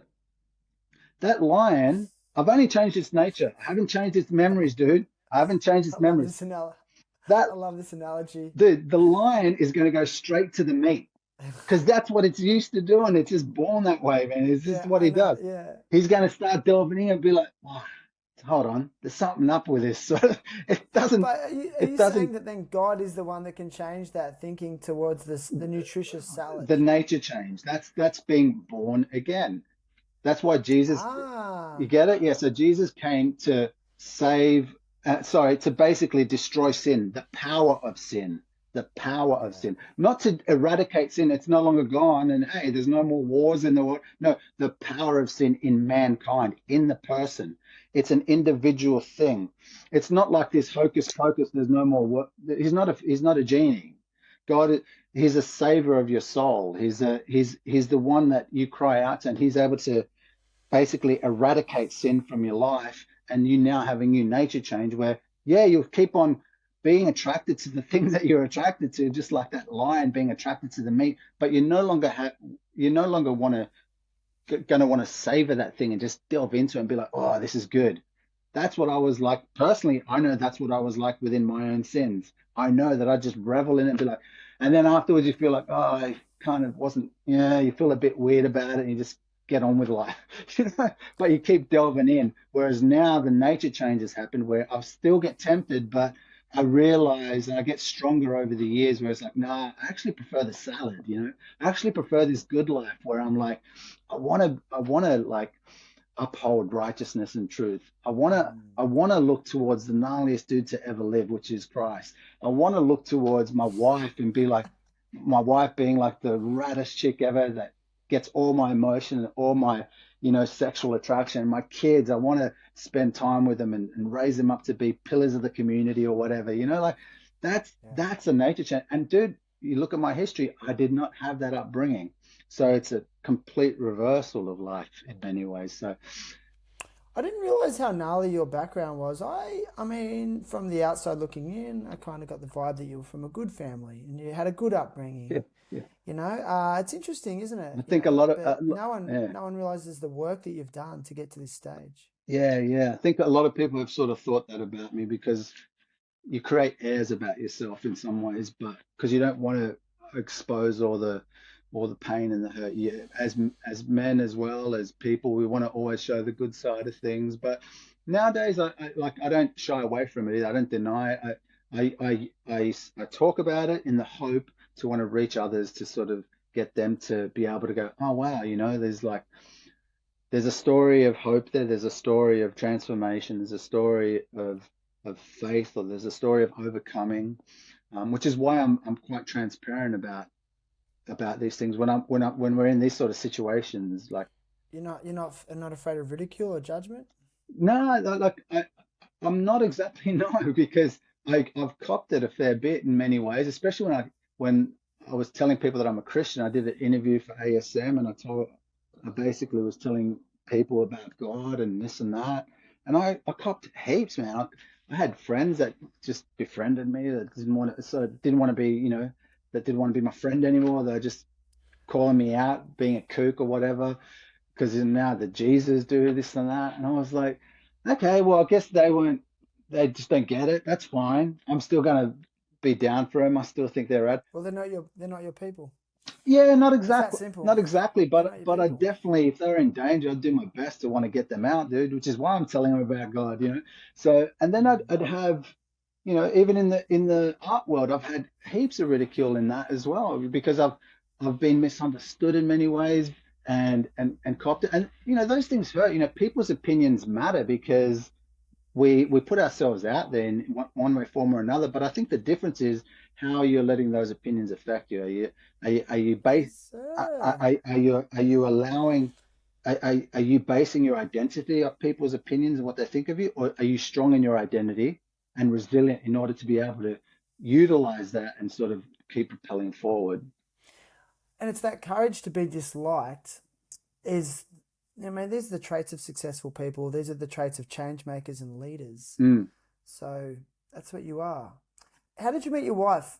I met her 15 years ago through a mutual friend. She's from London. She was coming to the country. She and my friend, my one of my closest friends said, "Hey Sid, got a really lovely girl, a good friend of ours. She's come from London. She's house sitting my house while he goes to London." He goes, "She's actually after someone that can take her to church." And I was like, oh, "Okay, cool, all right, no worries." I met her that way, but then after that, it wasn't for like, and this is when we were living in Bondi. After about a year, I started really engaging with her a lot more, and we started getting to each other's worlds. We're all mutual friends and stuff. Rad story about my wife. Talk about nature change, right? The changing the lion from the salad to the meat. I didn't. I'll just throw this out there, and you'll know what I mean. I didn't. I I courted my wife for a year, and then I proposed to her. And from the day we courted, I told her I'm not going to kiss her unless we get married. Think about that. Bullshit. No, So wait a second. a year. So you didn't kiss her to your wedding day? No. So Now, you did the whole and I'm okay. So the no sex before marriage thing. nothing, nothing. Now, is it because the Bible says so, Sid? No, Yeah. it doesn't say that, but it does say that Were you it scared? does Okay. it does say that All right. fornication is sin, but this is the thing, is like, Were you scared of judgment from your community then? oh, dude, If you that's the thing. I don't live from the Christian for community? my reputation. I don't live for my Christian community. I don't live for the culture. I don't live for those things. I live, well, let's go on back to that word. I live for for God, for good, but Good. for truly going into that journey of what understanding good is. It's an evolving journey of what good is. The Bible actually says eternal life is to know God and the one He sent. Eternal life is to know good and the one He sent, the greatest testimony of good, which is Christ. But anyway, so by knowing anime, I told her just straight up. I said, because I was really wanting to get this thing right, and I understood by this time that marriage has to be a thing that is, it's, you got to be serious about it. You know what I'm saying? You got to. Marriage is not coming from my life where I was very much about womanizing, having a woman here, having a woman there. Dude, I was taught as a kid the way to go about a relationship is, this is how I was taught. Like I'm getting. I'm getting the talk. I can't wait to hear this. Okay. So if you want to have a good wife, you got to have a woman here, a woman in this town, a woman in this town, and then you can choose. That's a smart thing to do. That's what I was taught. I was, I had circumstances, dude, where I'd go down to 7-Eleven and open up a porno and be like, "Hey, Dad, this is my new girlfriend. What do you reckon?" Oh, that's pretty good, son. That's the sort of upbringing What, I to had impress him? to To impress him. impress And he him? was like, "Dude, she's pretty rad." That's the sort of like understanding of relationships that I was brought up in. And because it was the case, I had a girl that was in mags and this and that, and she's taken it all off. And Hmm. so to come out of that and then come into this understanding of God and loving and honoring your wife, your wife to be, honoring marriage, honoring fatherhood, all these things. I now had a new spirit, that born again thing, to want to learn and absorb that because wow, I'm born again. I've got another lease on life. This is so rad. Hmm. I'm stoked. This is so cool. And I've got a heart to want to take it in, not because it's a duty or a religion or whatever. No, dude.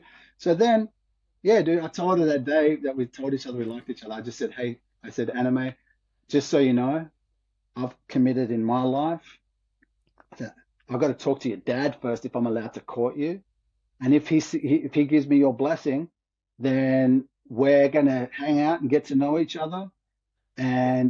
and I'm gonna get to know you as a person. I'm not gonna get to And know. she was on board. Yeah. I said to her, I'm not going to get to know you as your sex because I'm not going to spend the rest of my life having sex with you. I'm going to get, I might spend the rest of my life getting to know you and talking and hanging with you and doing life. So as a foundation, I'm sort of sticking to want to just get to know you for, and if we get drawn towards marriage, the day the pastor says you may now kiss your bride, that's when I want to kiss you for the first time. And we did it. And dude, it was tempting. It was crazy tempting. A hug, dude. A hug felt like I was doing something wrong with her. You know what I'm saying? I'd be hugging and stuff. I was going, oh my gosh, this is too much, dude. You basically just did the opposite to what you had been doing, which hadn't been working. Yeah. So admirable. I really believe, I was talking about this with a friend the other day, and I always speak from my own experiences indirectly, but I really feel that many people underestimate that connection they make with someone when in an act of sex. Mm. And I think it's really driven a lot of misery for people. Yeah, man. I mean, yourself included. Yeah, You yeah, you said that when you're in that suicidal place, it was on the back of rejection in a relationship. yeah. And I think it's so much deeper than people realize. Mm.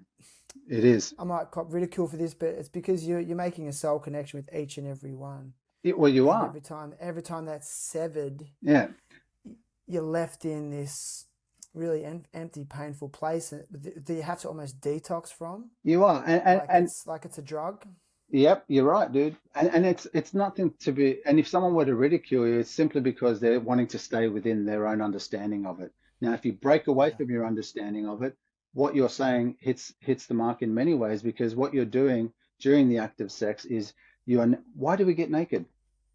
Okay, we're gonna have sex. Okay, let me put my finest tux on. No, dude, I'm gonna take off my clothes and show you what I've known since I was a child as my finest tux, my naked body. Wow. You are so Mm. vulnerable and you're opening yourself up to someone else to explore the most precious thing you've known since you came into this world. It is so precious, dude. It is so precious. And when you come in and it's not under a form of like honor, or it's just out Gratification. of just self gratification or just emotional lust, or Mm. unfortunately in this wicked world we could kind of live in rape, all this stuff, dude, it's a form of like this vulnerability that just gets smashed. And as people, we get mixed up thinking, well, the emotions, it feels good, this and that, and we keep doing it over and we go through this cycle. And I went through that vicious cycle over and over, thinking somehow that void is going to be filled. And we know it doesn't. Everything, especially the vulnerability of sex and the vulnerability of opening up your life to someone and the physical side of life that you've known since you were born to another person, that needs to be so guarded and protected, which is why marriage was put into place.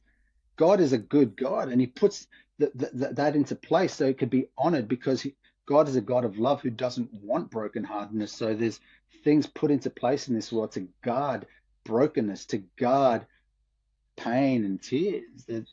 And that's something that I guess I logically understood and I believed, and therefore I made steps to do that with my current wife of now 14 years. And to this day, dude, I cannot believe that I'm still attracted to the same girl. I used to get bored of a girl after a couple of weeks or months and then be like, Mm. I'm over, I need to find something else. And it does honestly just blow me away. And it's because I guard my heart. I don't go looking at other chicks, or I don't revel in all that sort of stuff, trying to like feed my lust or temptations. I got to still guard it. It's a work, it's a process as well. Whew, Sid, far out, man. I basically just threw out all the questions I had for you. All good, man. All good. I know we could talk for so long. I don't mind. I'm not in a rush, dude. Right? It's I'm magic. not in a rush. I don't set a time limit. I Cool. guess maybe take things on a different sort of Yeah, yeah, trajectory. There's a lot of people that want to know about your skateboarding. Let's yeah, face it. yeah. And my recollection of you as a skateboarder I always admired, not so much for, I know you weren't throwing yourself down huge handrails and gaps and steps, but I mean, you just had so much steez, like, and style, and I think you really honed in on that, playing those cards that were dealt, as you say. And can you just sort of give us your, memories and recollection of that time skating, like growing up, skating in the city at places like, Martin Place, Cannonball, etc., day in, day out. How do you reflect on that time in your life? Those though, I reflect on it like off the bat. I reflect on it in there were epic moments and times, because we had them on a daily, and they'd be all day and way out to the morning at times, and um, that yeah, it was just a matter of just being in this big playground called the city, and just seeing who rocks up to the playground, and and skating and playing and getting amongst that whole environment and enjoying the agility of your youth, and making rad things happen and documenting it as well. And it's just Yeah. and being around laughter and friends and ups and downs and bantering and just you know Progression? yeah, progression Like as the well. excitement of learning new tricks and stuff? Yeah, definitely. And it would get really clicky and all this sort of stuff, and it's like, oh, okay, what it's sort of like you're just trying to just figure it out and stay amongst it all. And yeah, like it's being with my friends, skate, like that was the city scene.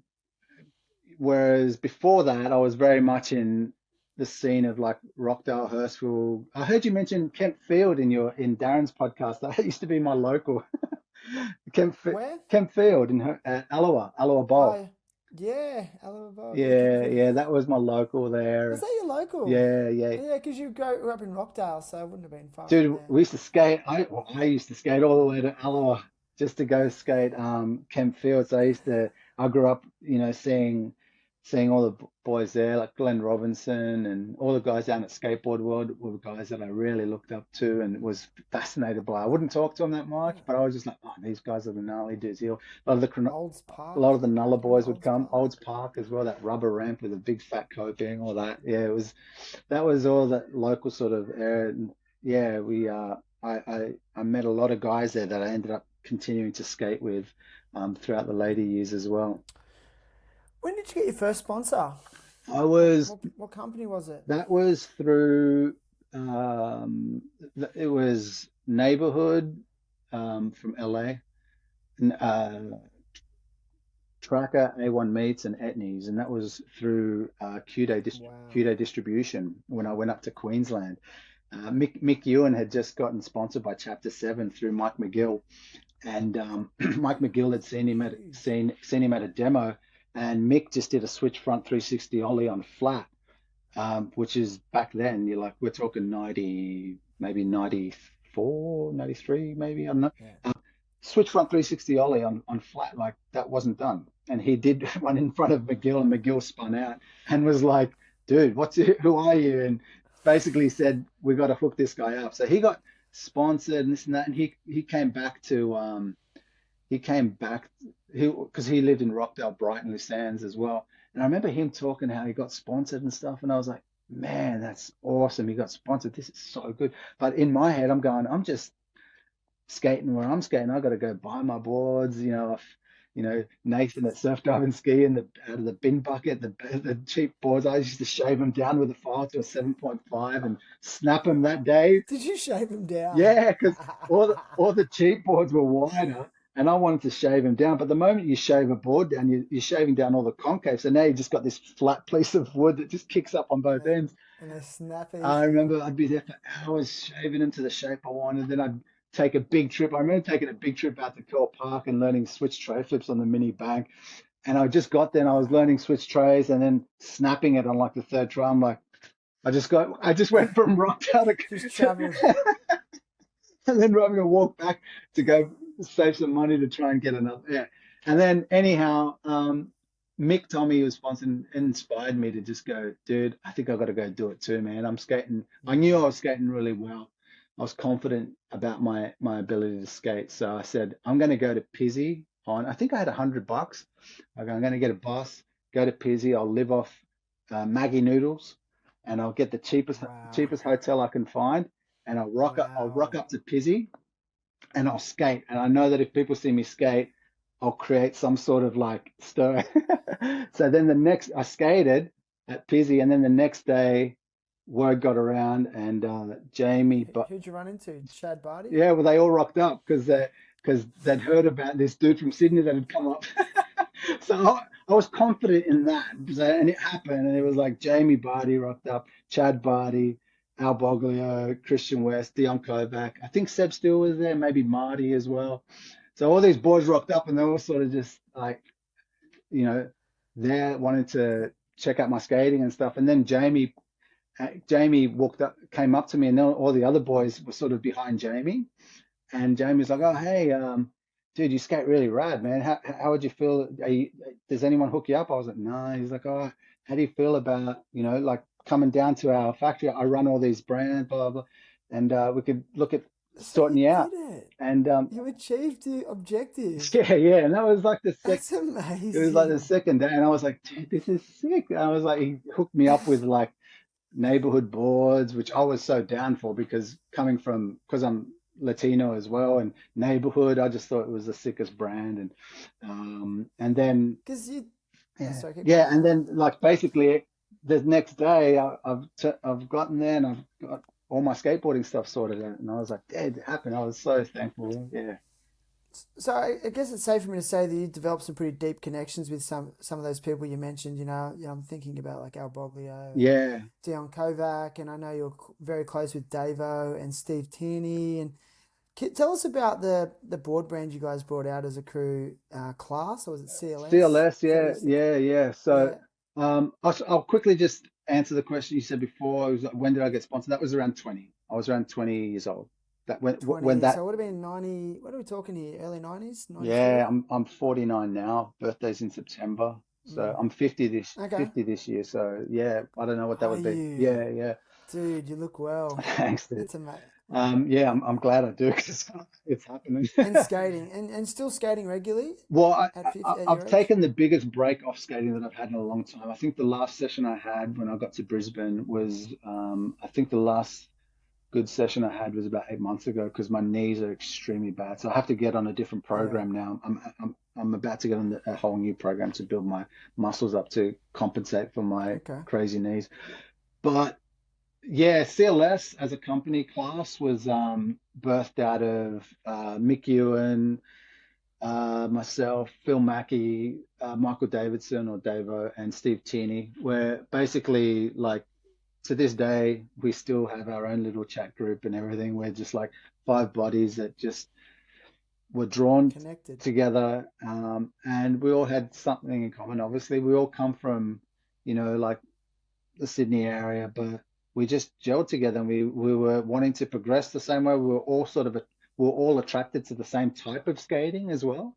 You know, like Yeah. it was the type of skating that we were looking to, like when we looked at things in the States, or this type of aesthetic we were looking to, or drawn towards the same sort of thing, which I guess helped us stay together too. And yeah, so we just kept, yeah, we were coming up together. We were getting sponsored around the same time. We were getting the coverage at the same time, getting the opportunities. They were all very familiar things and similar things that were happening. So we just Mm. sort of always gelled together. So we ended up Right. leaving our current sponsors. I was sponsored by Time Skateboards at the time. I was Um, going to ask you about that. yeah, and then all the other boys had their own sponsors going on, and we're like, let's. Steve was doing some graphic designing, and he was like, "Oh, I'm gonna start. I formed this logo for class, and it's CLS, and let's start a board company." And we're like, right. That's right. So we just left what we were doing, and because we were just so close, we're like, yeah. Even though they were prototypes that Steve was bringing out, we're like, yeah, let's just do it. This is what we do now. Right. Mm, Time Skateboards made such an impact on the Sydney skate scene. They sort of hit the scene hard too. mm. Tell us about that. Tell us about that era, because I mean they just blew up, and you were part of that. Yeah, it was a lot of it was birthed out of the boys from Queensland where so you got Christian West and Al Boglio who really started bringing it out, and you had guys like Nick Karam and Seb Steele and Clint Bond, and later on, like all these guys were just coming out, just you know just boys broing down. And then time there was Greg Stewart, Ben Harris, Ryan Dennery, and that, like, to me, it was kind of weird because all those guys from Queensland that I met on that one first trip to Pizzey Park, they were already the scene of skateboarding. Like within all the little zines that were coming out of Queensland, they were already known in the scene. Like, oh, Melbourne had like its snake pit days, this and that. So I was from Sydney, and I was just coming into understanding, oh, these guys are already kind of getting established in their scene. So I was just like, kind of like this newcomer to understanding all this. So I didn't know about if there was a rivalry between this shop or this mag and this, that, because it's very clicky back then. I was just like, you guys are sick. You guys are rad.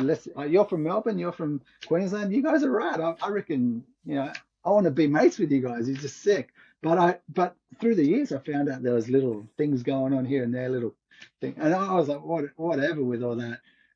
And Time was coming up in such a way it was like, dude, these guys are really sticking out in regards to the production of their videos and the look to their brand. I'm like, this is sick. And then for Christian and Al to approach me to skate for him, I was like, well, yeah, it's like a no-brainer, because they were really kicking goals, and when you get approached by someone that's kicking goals to want to play on your team, you're like, fuck, yeah, for sure. It's And I was like, amazing. yeah, let's do it. So that led to, yeah, having I think I only had two pro models on time, Okay. and then that was, yeah, it was a quick mo. It was kind of like 90, I think around 97, 96, 98, around that all that time.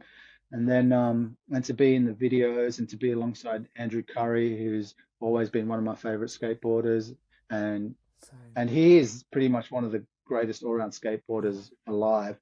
And I agree. and and to be amongst that, so when, yeah, and because I had history with him with Grace Skateboards, it was just, yeah, I've always looked up to these boys and just been like, all of them, and just been like, I can see what makes them so rad and awesome, and I'm just there being fans of them all. I've always just been fans of whether it was Clint, Seb, Al, Kaza, whatever. I'm just like, you guys are sick, and I'm in that mix. Thanks, guys. This is awesome. Yeah. In that era when things were really popping off, I know you were sponsored by Globe Shoes as well. Is that right? Yeah, yeah. It was sponsored by I mean, God.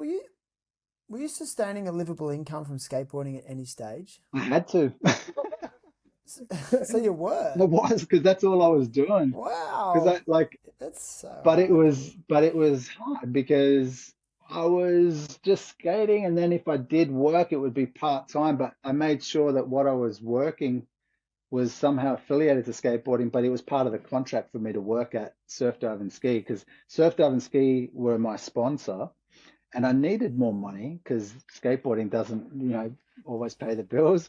but especially in the 90s. But that's all I was just committed to. So my sponsor then offered me a contract that says, look, we'll pay you a retainer like each month, but part of the contract is that you work on these, on weekends, or at least, I think it was like at least 2 or 3 days a week or something like that. You work at In this at in the at the shop. skate counter, and I'm like, well, I guess that's getting me money, and I get an allowance of free stuff, and I get paid on the side as a skateboarder. Yeah, I'm like, makes sense. sweet, and then I can just sell product when I get product, and I just lived like that throughout all my skating years. So that was How long? that How many that was a years professional career. in Um, Australia? yeah. So I'd consider from the time I got sponsored, 21, till I ended up letting go of a lot of my sponsors at 35, because I was sponsored by like a lot of different brands, like AEST shoes, DC shoes, Wow. Circa, iPath, and I made sure that each, You were sponsored by iPath. yeah, That was that like organic brand. Oh, what was yeah, his name again? Matt That was Field, made like he was vegan. Matt Matt Field Field, yeah, was yeah, vegan. yeah. They were like the first sort of vegan footwear, I think, from memory. Yeah, Matt Field is very much into all that, his yoga and all that sort of thing. And that Mm. they had this one shoe that I was just a massive fan of, which was simply because it resembled probably more the Nike Dunk with the strap on the top, but it was all black and had this. It was like a mid cut. I've always loved mid cuts to high tops, and it had like a strap. I just thought it was a sick shoe, and I thought I really like Quim Cardona's skating and. Ellie Reed. I thought they had some sick sort of styles and stuff. And Matt Field had this loosey goosey sort of style as well. I thought it looked pretty sick. And I could see that they sort of fit within this sort of pocket that was coming out of like the East Coast as well. And it was a brand that was very much down with the East Coast. And I just thought, yeah, it's a kind of a good fit. And I was down for it. And I was, searching through life in many ways at that time too. So You never felt the pull to move to the States and make it oh over yeah. there? Did you try that dream out? I can't I remember. did, I did. I was because but that was the thing. Like I had the opportunity and everything. Globe at that time paid for me to go over, and they put me on their amateur list. So that was like a big deal for me. I was like, wow, there's the pros, like all your big name pros, and I'm in the name of like all the amateurs. And I thought, wow, this is awesome. And Amazing. Gary V said he'll put me on the program to stay in the country and Gary Valentine. yeah, Yep. and get my visa sorted so I can stay there and live a professional life in the States. And I was like, wow, that's awesome. Phil Mackey was doing it at the time, and he was amateur for real, and he was on the list with Globe like myself, and so was Amazing. Davo. So I was going in that direction, but the Mm. problem and the reason it didn't work was because that was also around my mid 20s, and I just Yeah. I told you what was going on in my mid 20s. I was a broken vessel, dude. Confidence levels Broken were vessel. shattered. I was just like very insecure and not knowing who I am, just scared of life, going, what am I doing? Broken in here. As much as I can skate and do all this sort of stuff, that's all well and good. But if I'm an absolute mess in here, which I was at that age, I was like, I Mm. gotta I went through so much stuff in the States. It was gnarly. I had a girl that I was saying that would come and visit me, and all the way from Australia she'd come and visit me, and I was trying to break up with her, and I'm going through these Oh, suicidal tendencies, and at the same time I've got a major sponsor that's paid for everything while I'm out there, and I'm just like just so broken. I was like, my life had to be jeez. sorted out. So yeah, I went down that route, and then I was like, you know what, if I get to make it in the States, people think you got to be in the States, but I always had this thing of like, like I don't have to, if I'm going to make it anywhere, I could do it from, I believe, where I am, which is funnily enough, Wow.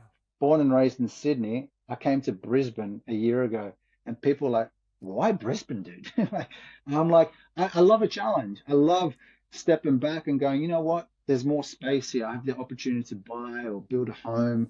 I'm, I know Yeah. Sydney so well. I got over the saturation of it all. And I'm like, yeah, let's just try something completely fresh and new. And your wife was obviously on board. Yeah, man, she's so rad. And she's a London city girl. She was born and raised in the city of London. She's got She's got her degree in fashion and now certificate in real estate, and she's looking at sussing things out and transitioning right now with what she wants to do. She's an artist as well. And I just think, Wow. she's so rad and supportive in that sense of just going, you know what? We trust God. We're good stewards of what we try and be good stewards of what we've got. Yeah. We'll be all right. Let's just go out and explore this new chapter, and have an adventure that way. But so her faith was already like well established before you got together? No, no, not No. no. She comes from a Christian upbringing, so she's kind of been taught all this stuff all her life. But she broke away and did her own thing in life. She sort of wanted to but she always was drawn back to just knowing where the good side of life is through her parents and the great example that they gave him. So when we met, she was off doing her own thing, like in many ways, but she kind of wanted to, hang around some Christians or whatever, and they'll go to church a little bit, but she wasn't that. She wasn't like, I don't really always she wasn't like a strong Christian, so to speak. You know what I'm saying? So it was kind of like that. Whereas when she's met me, she's like, oh, Sid's like this dude that's very much about, this God thing and wanting to live righteously and stuff. By this time, I was very much, yeah, I'm sold. By this time, I'm there. I'm all for it. So she's met me and gone, wow, he's got it together more. She was down, and she was down for the no kissing before marriage. Yeah, Because like she was. I asked that as Yeah, sort of being a little bit funny, but I also ask it because like, you know, like women have needs too, fully, fully.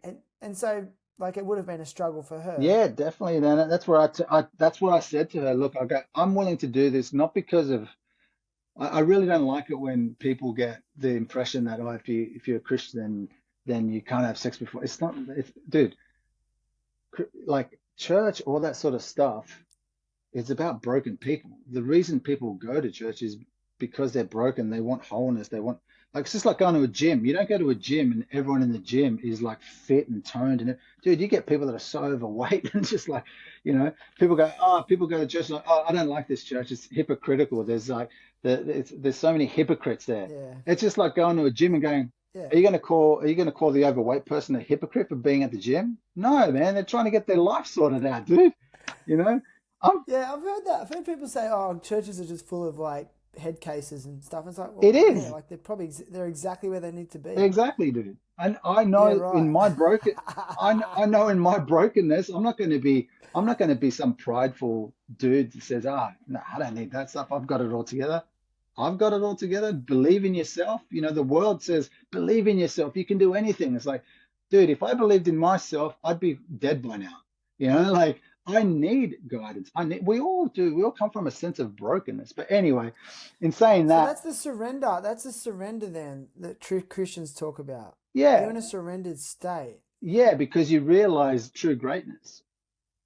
and you realize you can't do this alone. You tried, didn't work. Oh yeah, Is that what it comes down to? totally. Sorry to go Yeah, back on no, totally. No, that no, no. tangent, Yeah, but that's yeah, it. You've come to the realization. You've seen the good news. That's why it's called good news. The bad, put it this way, the Bible says the wages of sin is death. The wages of sin is death, like a wage, a pay packet, a reward. The wages of sin is death. But there's a but there. Here comes the good news. But the free gift, it's free, dude.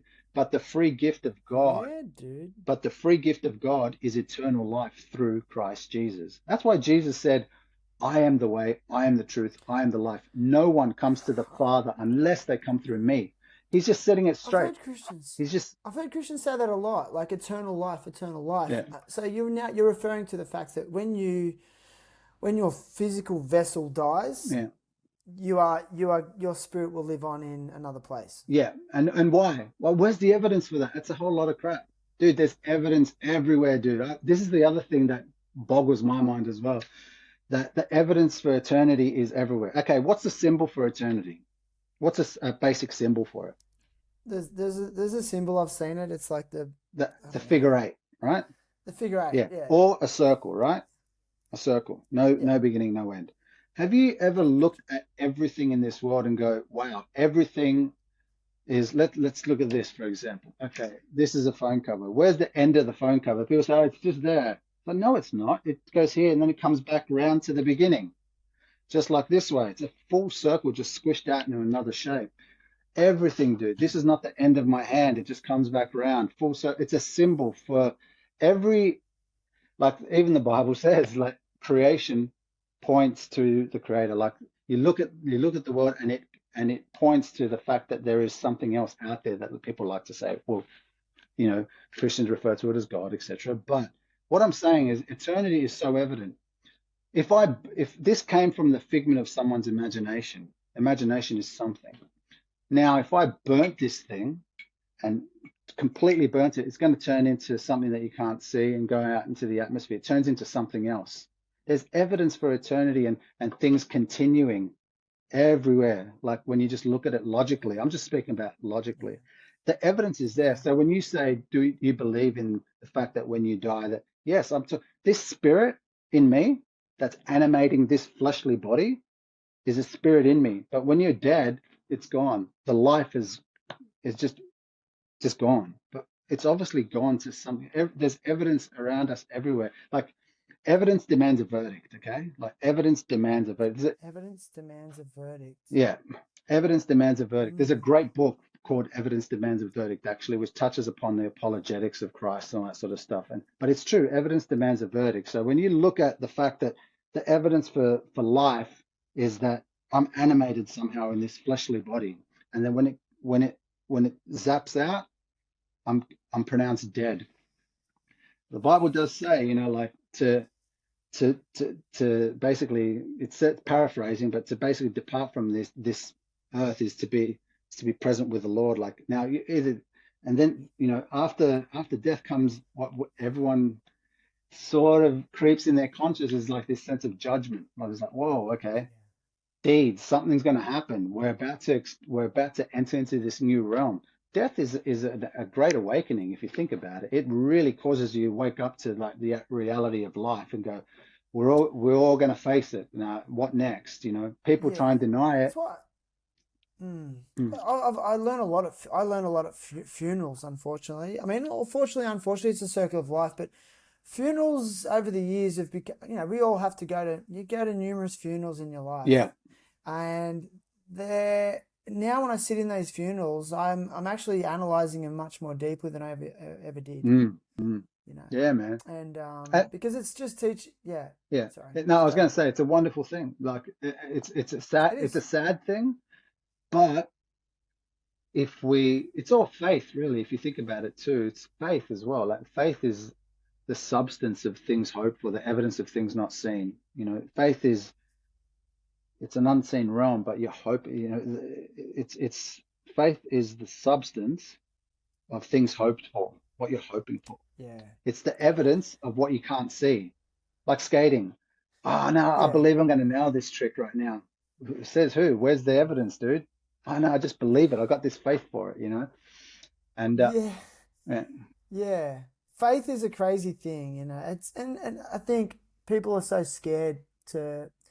Well, I guess there's this illusion of control. We like control, yeah, and control is such an illusion. mm, And faith is the solution to that. yeah, And if you're related to skateboarding, it's like let's say I was actually trying to I was board sliding a rail the other day at the skate park, and I was just feeling really tight and tired, and I just had to have faith that if I just concentrate on the ollie, that I'm going to get high enough yeah, and land on it, And I really had faith in my ollie like that it was going to get me there. yeah, yeah, yeah. And you push towards So it, and, yeah, and and you navigate your body towards that. mm, Because you got that, you've it's, set it on the GPS, and you're yeah, learning from your mistakes. You're learning from that rearview mirror. Oh, the last time I positioned my foot there, I overflipped it or overturned it or whatever. I've got to get the positioning yeah. right, and then I'll be able to nail it properly. Listen, man, a good friend of mine is a fanatical Parramatta Eels fan. Mm. Loves them, which has been really interesting for me because my father was fanatical Parramatta Eels, and I was always like, oh, I hate footy. I'm not into it, my whole life. And he's like, So Shan, and for him, so Shan, yes, can we I'm here. hold that? What do we do about a bathroom break? We just, in this mode, we just go, and We're good. So we're still rolling, yeah? Can you hear me? Yeah, Can you hear me? yeah. It was funny. I went to the toilet break and I'm just there. Yeah. I'm just there over the toilet having a wee, and I've been drinking so much Yeah. water, and I'm just hearing Same, I'm hearing the dude. trickling, and I'm going, actually, it's still recording. It's just been- Mm. Oh, it's the biggest issue with the podcast because, like, I wake up every morning and drink 2 liters of water. Yeah. I fast every day, Oh so yeah, right. I don't eat till midday. But then I drink water and drink black coffee and water all morning, Yeah, and so I'm always pissing. I'm actually surprised I lasted 2.5 hours that's because good, that's how long we've been going, man. dude. It's That's sick. insane. Wow. Okay. Wow. That's cool. Yeah, That's cool. It's. your story is beautiful, Sid. Oh, cool. It's funny. I was when I was doing my wee. I try to work off an intuitive sense when selecting guests. But what I've come to learn is, as I get older, that I'm starting to think that intuitive sense is God speaking to me, Yeah. Right.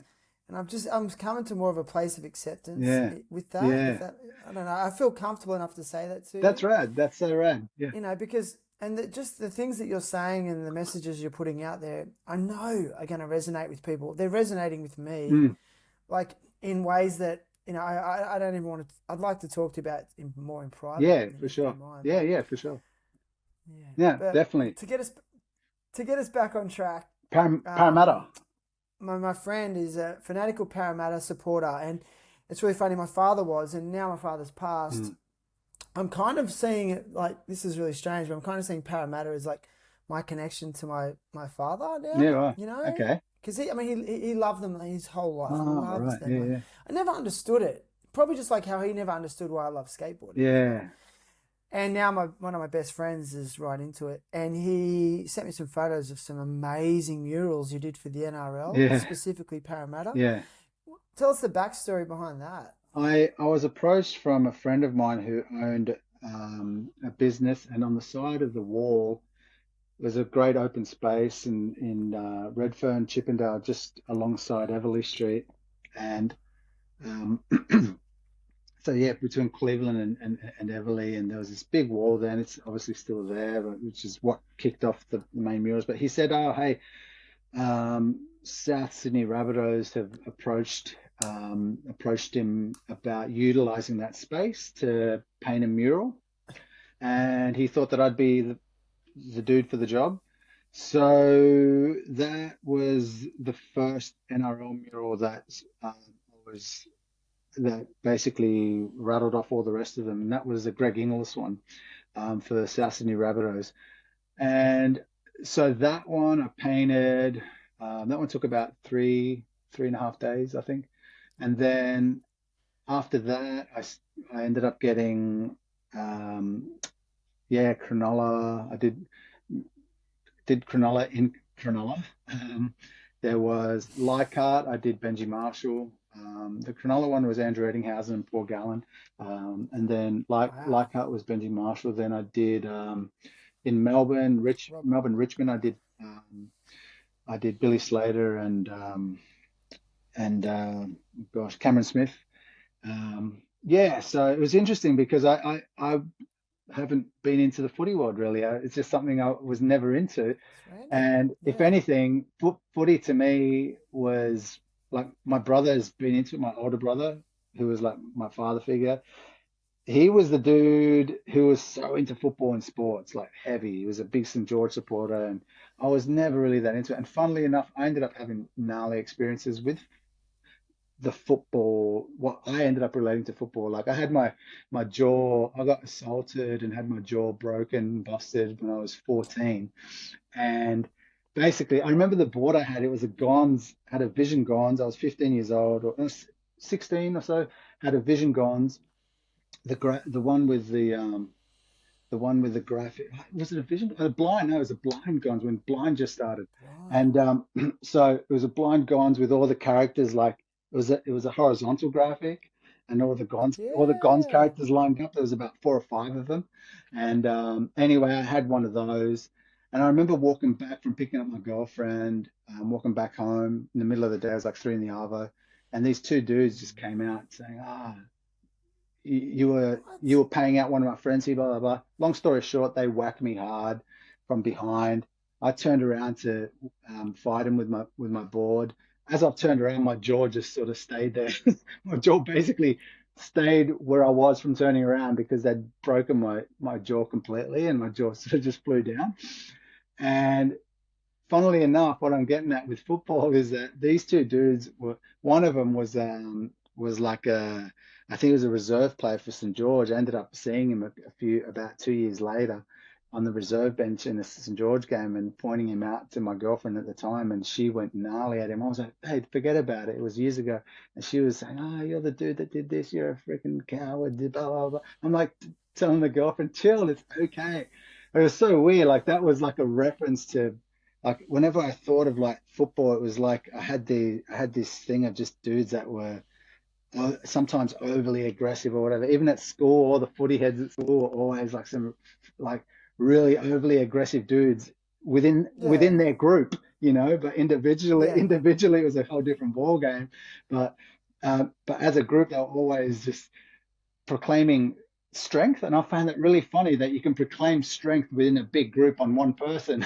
Like that's actually weakness. But anyway, I was like, I was there going, oh, okay. So that was these references that I had. I remember being in the middle of the street skating. I was skating at this spot, making a hell of a lot of noise, skating these benches at Rockdale's train station. These guys pull me up. They were some tradies on working on the road.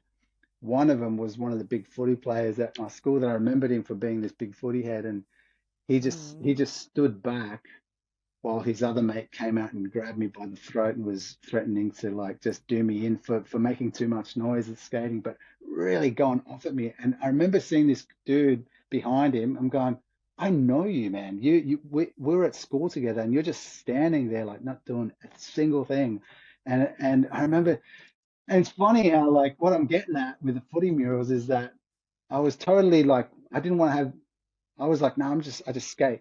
But funnily enough, getting into these football murals, I've now come to this appreciation in life, as you know, where I'm just like stoked about people and wanting to know their worlds. So the footy murals opened me up to really understanding people and their culture for what it truly is, and Wow. disregarding all the strongholds I had in my mind about all that, and just going, wow, I'm entering into this world, giving honor to an athlete. Dude, I did not know who Greg Inglis was. I had no idea. That's how I had the blinders on in skating all my I'm life. that out of it I too. was like, Greg Inglis, okay, I Google searched the dude, ended up realizing he's this absolute legend of a player, the amount of honor he has. I'm like, wow, because I like Indigenous leader. yeah, and I was like, I really love researching the people I'm about to paint. And that's the beautiful thing about the job that I do is that I get to really explore different worlds and put away any prejudices I might have or Yeah, and just be dude. like, no, no, no, let's just get in here and just appreciate it for what it truly is and then bring honor to it when you paint it. So the Parramatta Eagles one it was that as well. I got a friend who was a former captain for Parramatta Eagles, Okay. Tim Who was Tim that? Manor. And I always wanted to Okay. do a portrait of him. And because we're friends, I was like, dude, I want to. And then the Parramatta Eels one came up, and I was just pushing to have Timmy up on the wall as well, which I did. Yeah, So that was dude. rad. And I had all the other legends of the game, some of them anyway, like Peter Sterling, Ray Price, etc. Just having them Mm. alongside, and so that was a fun one Yeah. too. Yeah.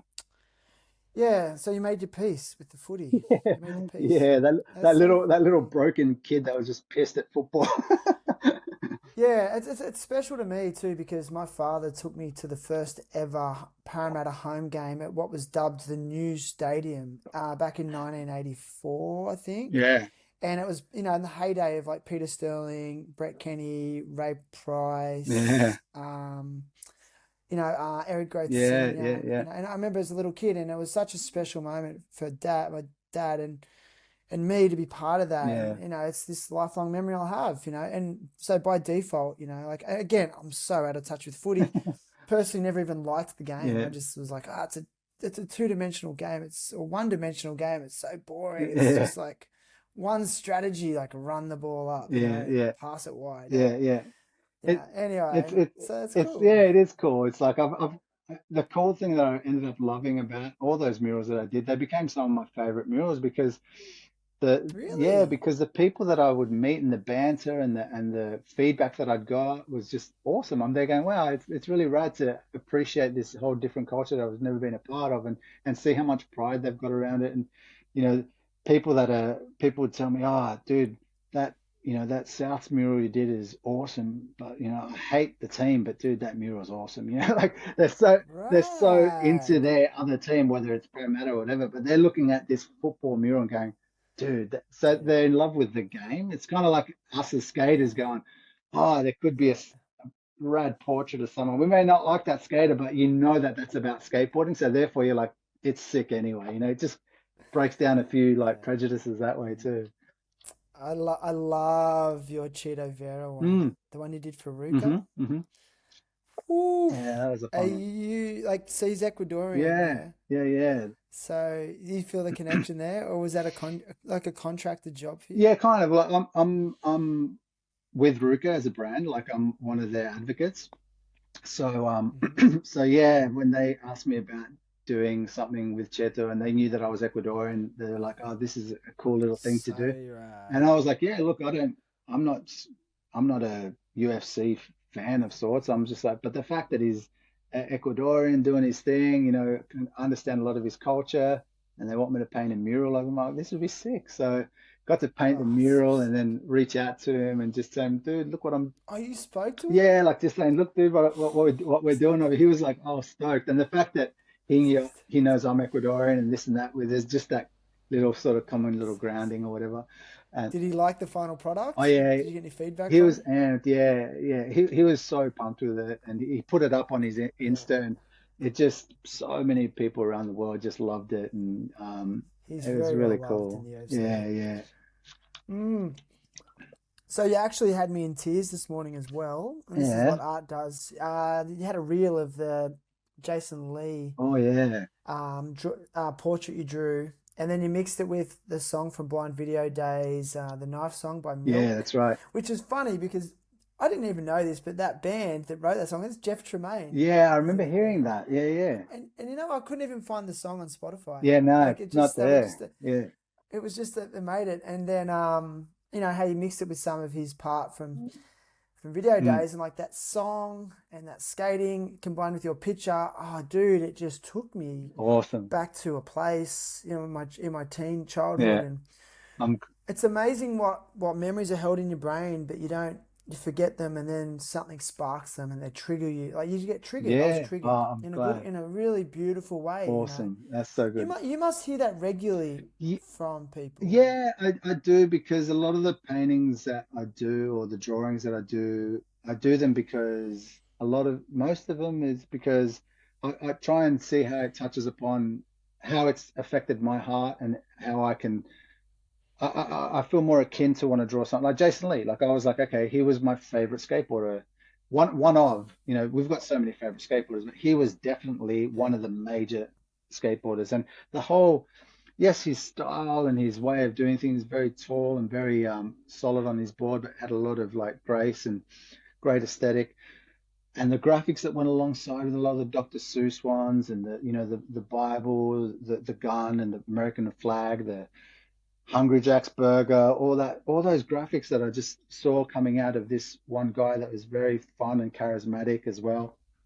I was like, man, he's definitely one of my favorites. And with the Jason Lee drawing, it was touching upon like how you'd mentioned how it draws something out of you, like you go back into your memory and it just Yeah. it draws memories out of you because I like doing drawings that or paintings that that's why I like researching what I'm about to paint.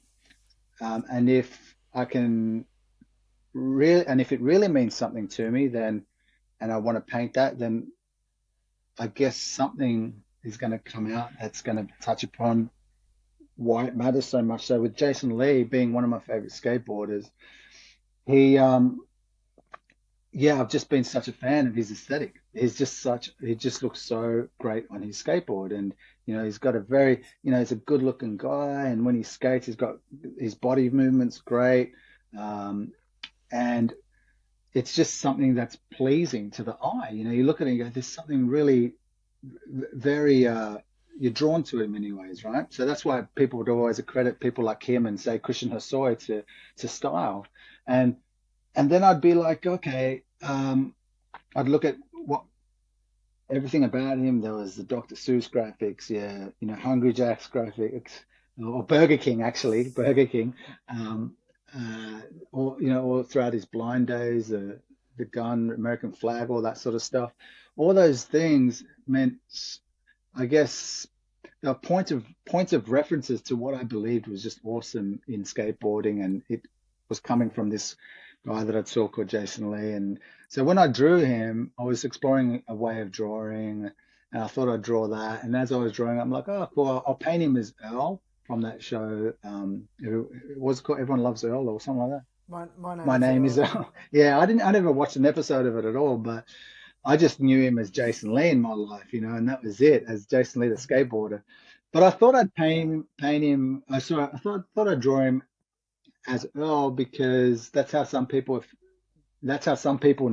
in the mainstream know him. They know him as Earl, whereas we grew up knowing him as that's Jason crazy. Lee.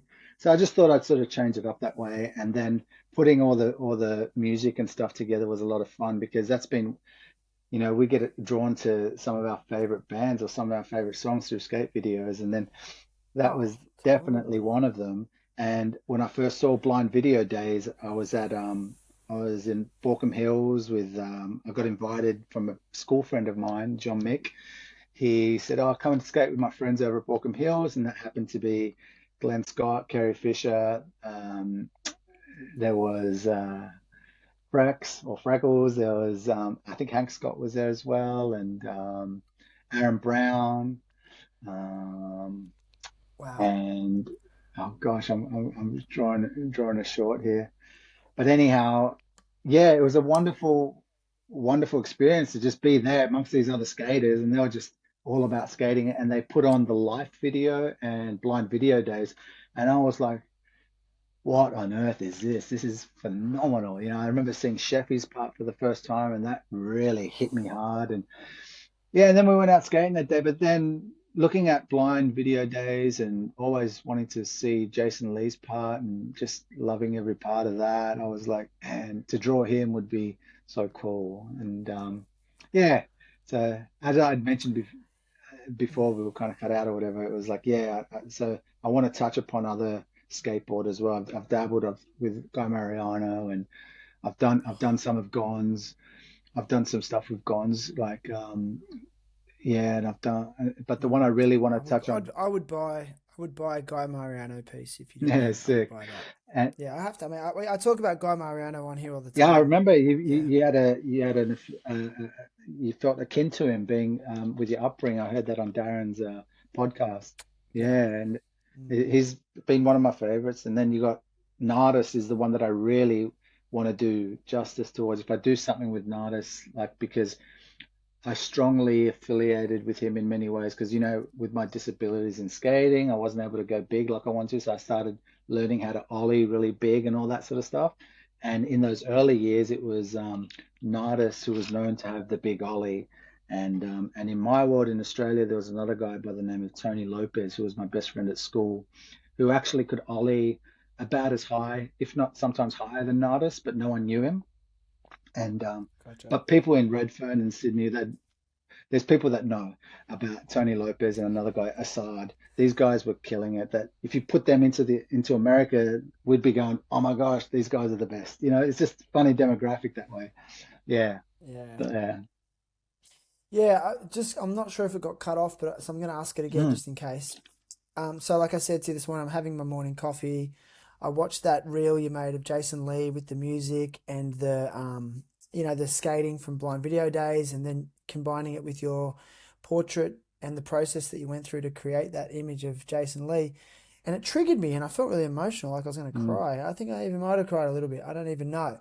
I mean, is this a commonality amongst your viewers? Do you get this? Do people say this to you a lot? And if they Mm. do, how do you respond to people when they say that? Um, I, I have had people just say, man, it really touches me in such an awesome way, and and what it's doing for them, obviously, can just tell through their countenance, and that's about it. But obviously there's a whole lot of stuff running through them, and I think that's wonderful. You know, I think wow, that's really awesome. But I know it's not all my doing. It's just as I touched upon earlier in the convo, is that art often what its purpose is to give the viewer a greater appreciation for the gift of life.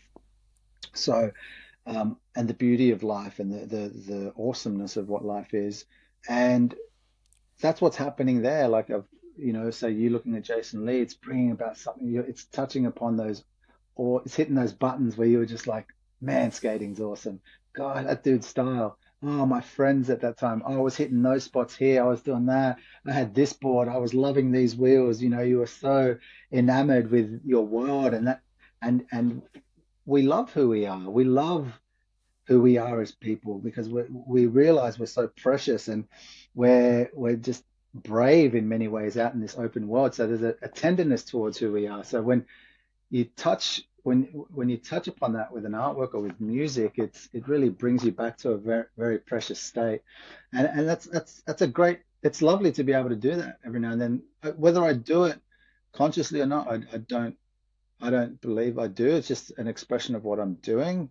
But when I do paint, I do want to be with a lot of my work. I do want to touch upon something that means a lot to me. You know, I like painting I love painting what I love. You know, I love people, so I'm painting people. I love community Yes. and the goodness of life, of God, of mankind. And Okay. yeah. Well, what happens then? What happens then if you get offered Mm. a contract job and you're doing it because it's a Yeah, job? yeah, totally. I mean, how do you combat that as an Yeah, artist? and that's interesting, but I don't have qualms with it too because I do get approached that way, and it's like, okay, well, guess what? I'm painting something or I'm doing something that means so much to someone else.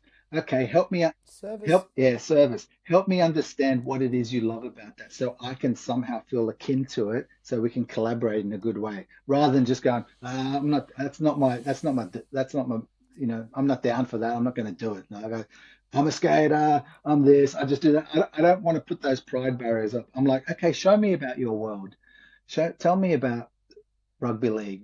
Pride You know, barriers. I'm like, tell me about your rugby league. Why do you love it? Like, what's it mean to you? Where was your first stadium where was the first home ground that you went on? Oh, what was it like being a kid putting on, you know, your shoulder pads for the first time? Was that sick? And they would probably, it's just like us going, oh, dude, the first time I got my first set of cockroach wheels, or something, you know, all types of funny things like that. Dude. It's the same principle running through humanity. And now I just go, all right. So it causes me to, even though it may not be the job I'm choosing to do, it's definitely a job that's come my way. Now, there are times where I will say no to a job because it doesn't sit right with, like, I got approached by a band one time, a well-known band, and they wanted to do some political sort of like slandering towards someone. I didn't agree with this person's politics at all, and I could see where they were going in regards to wanting to do an artwork that's akin to the band and also to slandering a politician. I'm like, okay, I get what you're trying to do, and some people are down to do that, but does it sit right with me? I'm like, no, because at the end of the day, that person that I'm gonna, if I were to do that work, that person that I could have put up there and slandered them for public to see, and everyone thinks, ah, that's sick, yeah, that guy's a kook or whatever. And this band's rad because they're basically kookifying this person. I'm like, I'm Yeah. like, okay, this person that I'm slandering is and was a precious baby that was dearly loved and brought up. Now in their adulthood is probably making certain decisions that aren't in line with sometimes the best of Mm, humanity. Hey that Sid, is have you ever made decisions that weren't akin to the best for mankind? Hell yeah, I have. Hell yeah, I have. Have you ever lied or Sid. stolen or cheated, Sid? Have you ever been a swindler and just done some gnarly stuff to just get on top? Yeah, I have. You know what I mean? So I'm there going, okay, like I'm not gonna. I get what you're doing, sweet eyes, but at the end of the day, I would hope that this person's maybe political views would change for the betterment of mankind. And my way of imparting here right now is to probably say no because I'm all about wanting to honor people And maybe if it's someone that doesn't exactly fit the tune to the betterment of mankind, I may go there, I may not, but it's ultimately my call and what I can sit with. And that right there, that approach that you've chosen to Mm. take, it can potentially change the world Mm. if everyone adopted that. Yeah. And that's that, and it's actually that simple, Mm. like that deep empathy and then scratching beneath the surface, but not actually, making change. Change starts from Mm. within. Okay, if you want to change the world, I don't know who said it, someone wise Yeah. said it, but if you want to change the world, you got to start from Yeah. Yeah. within. And who are you? And like you said, who are you to Yeah. judge? Yeah. Yeah. And we get so wrapped up in Yeah. that, Yeah. and it spirals, and then this spiral of like bitterness and Fully, resentment dude. Yeah. pervades, and it's poisoning the world. Exactly. And that's why And I we see just so glad that many you said different that. issues in the world. Ultimately, it's because of brokenness and sin. And, you hear the famous saying, hurt people, etc. But Yeah. it's, you see that outplayed in society. It's like there's division and there's like, and even now you've got people in authority that willfully try and create division in order to bring solution and whatnot, in order to gain a sense of power and authority and control. But when we just have an introspective look at our own life within the home and our own introspective life within our daily living, that's where it ultimately starts, because that's your life is an outplay of that. Going back to what we said in the beginning, it's like guard your heart with all diligence because out of it flow the issues of life. You know, guard Mm. your heart with all diligence because and the Bible actually says that the heart is wicked and deceitful above all things. Think about that. The heart is wicked and deceitful above all things. That's gnarly. Where else do wars and fights and all this come from? What's going on in here? The things we conjure up in our mind to want to downplay and break down another person or another society or to conquer a country and this and that. It's all coming from this plague of nastiness that comes out in here. But with this same heart, we're also saying, God bless you, man. You're awesome. Oh, dude, you got a future. It's the same thing that the tongue, dude. The tongue is such a venomous thing. That's which is why Yeah. we got to condition ourselves towards like taking responsibility and going, okay, I've got a responsibility on this earth to be able to be a catalyst for a wonderful, beautiful, um, life-giving change. What is it about? Dude, I've broken it down in some ways throughout this conversation. I try to simplify things. Look at the word, here's another way of simply looking at it, the word information, right? Information. It's everywhere, right? Comes through our senses, eyes, ears, nose, everything. Information. Let's look at the word information. In and formation. What goes into you is going to form you, right? Well, the quote like your thoughts become your words, your words become your behaviors and actions, Well, and your behaviors and actions become your character. yeah, yeah, yeah. I I know. think I think I got it wrong. I mean, Gandhi said Yeah, it. yeah. In, It's in like, many ways, that sort of system that works, like information, is like. But isn't it true that we have the capacity to be able to say yes or no to certain things we listen to and put into our lives, and because those things we're mm, putting in are going to form us, dude. If I've got a faithful relationship with my wife, but I decide to start putting information of other women or information of just porn or just, how is that going to affect this faithful relationship that I've got? It's going to start yeah, forming it to be broken. Like it's just that's it.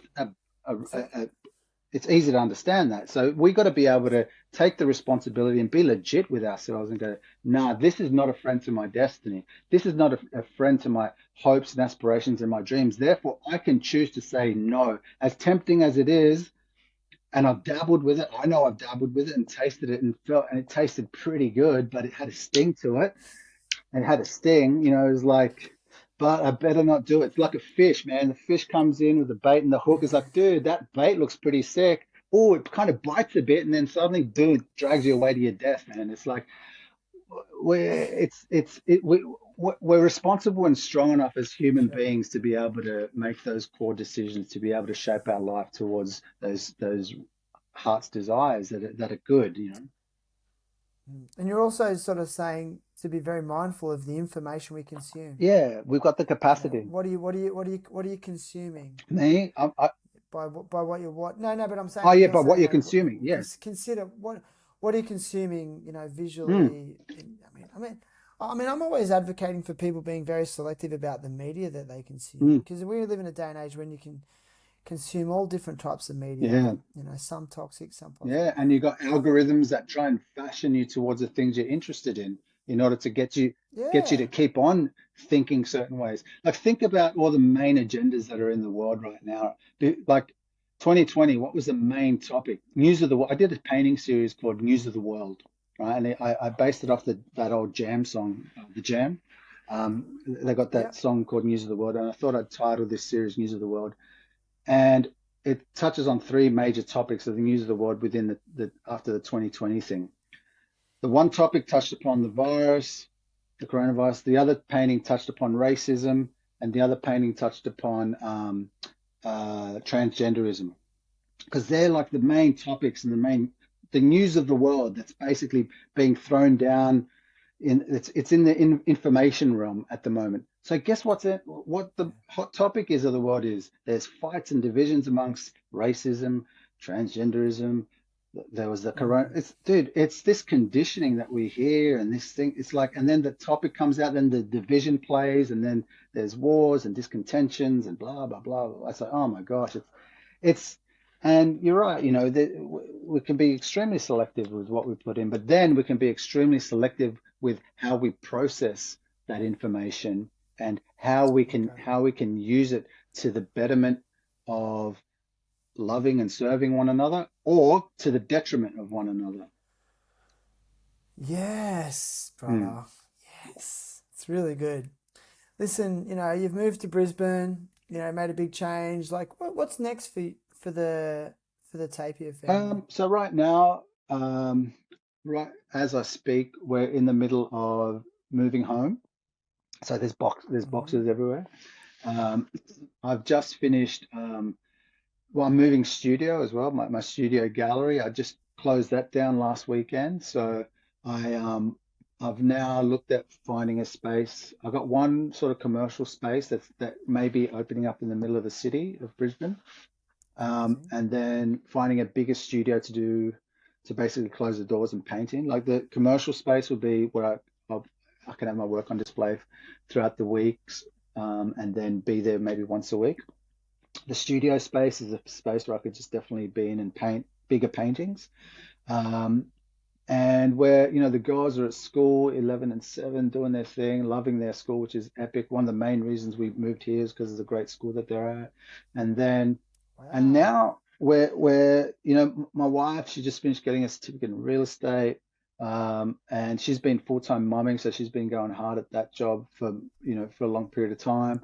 And so now for me, I'm just out there putting my artwork out, putting myself out like this, like right now on a podcast, which is something that I find I've just yeah, like I'm transparent in many ways, so to speak. Like I realize as what I do as an artist, I'm not shy. I'm not one of those introverted artists that doesn't want to talk or whatever. I'm okay with it. So therefore, I as a man and as the provider for the family throughout all these years, I just I put myself out there, my artwork out there, and I'm going to continue doing that. But now I'm in a position where I need to start creating the opportunities the way I'd like to see them. So I'm working on some really interesting projects that could hopefully project more work for me in the next few years. Rather than just waiting to see what comes, I'm actually working on Ah. something that could definitely be an ongoing thing for the next few years. So I'm believing I can create that opportunity rather than what opportunity is going to come my way. Let's see, and how much is that going to pay me, so to speak. Yes, man, it's responsible. It's Yeah, I hope responsible. so. Well, man, phew, it's been epic. I mean, Yeah, Shane. you know, I uh, I don't know. There's so much to unpack, and I think a lot of the things you've been saying, for me personally, and I hope if you're listening, you sit back and maybe really process Sid and his life and the stories he's just told Yeah, us. But Sid, I ask all guests to come to the podcast with a cause they want to support or advocate yeah. for. So what do you got for us today, So, brother? first thing that came to mind, cause-wise, was Little Legs Foundation, which is a foundation that I've been a part of from day one in many ways. It's very dear to my heart because it's there to raise awareness to find a cure for childhood brain cancer. Okay. With Little Legs Foundation, I'm honored enough to be an ambassador for him as well. And the story goes deeper in the sense that it was founded by good friends of mine, Marina and Sue Ellen. They lost their child to childhood brain cancer, and this beautiful young girl, her name's Allegra. She also happened to be my first daughter's first friend in kindergarten. Yeah, so when my little girl first went to school, you know how precious that is when your kid Yeah. goes to school for the first time. You're like, oh, and her first buddy was Allegra, and then and then unfortunately Allegra was taken out by childhood brain cancer. And the phenomenal thing about Marino and Allegra is uh, obviously through all the mourning and the grief and the continual mourning and grief that they experience to this very day, it's like they've become Mm. so selfless, and they're one of the strongest advocates for finding a cure and raising money and awareness for childhood brain cancer. So Amazing. that is something that's extremely dear to my heart. I've learned so many different things. I didn't know that childhood brain cancer is the number one killer of children in Australia, and if I not the didn't. world. Yeah, Okay. when it comes to children dying, and yeah, Interesting. so I was like, wow, that's really heavy. And it, yeah, so that's the cause that I Okay. definitely stand behind to this day. Yeah, Okay, so it's the littlelegsfoundation.org.au. yeah. If you scroll down in this episode, I'll put a link to it in this episode's show notes.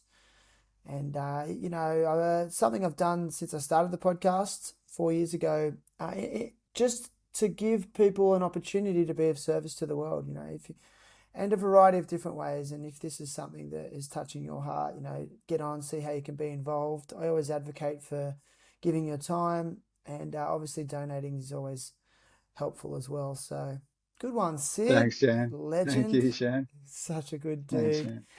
All right, man, let's leave it there. All right, brother. So, Mr. Sid Tapia, everyone. Thank you.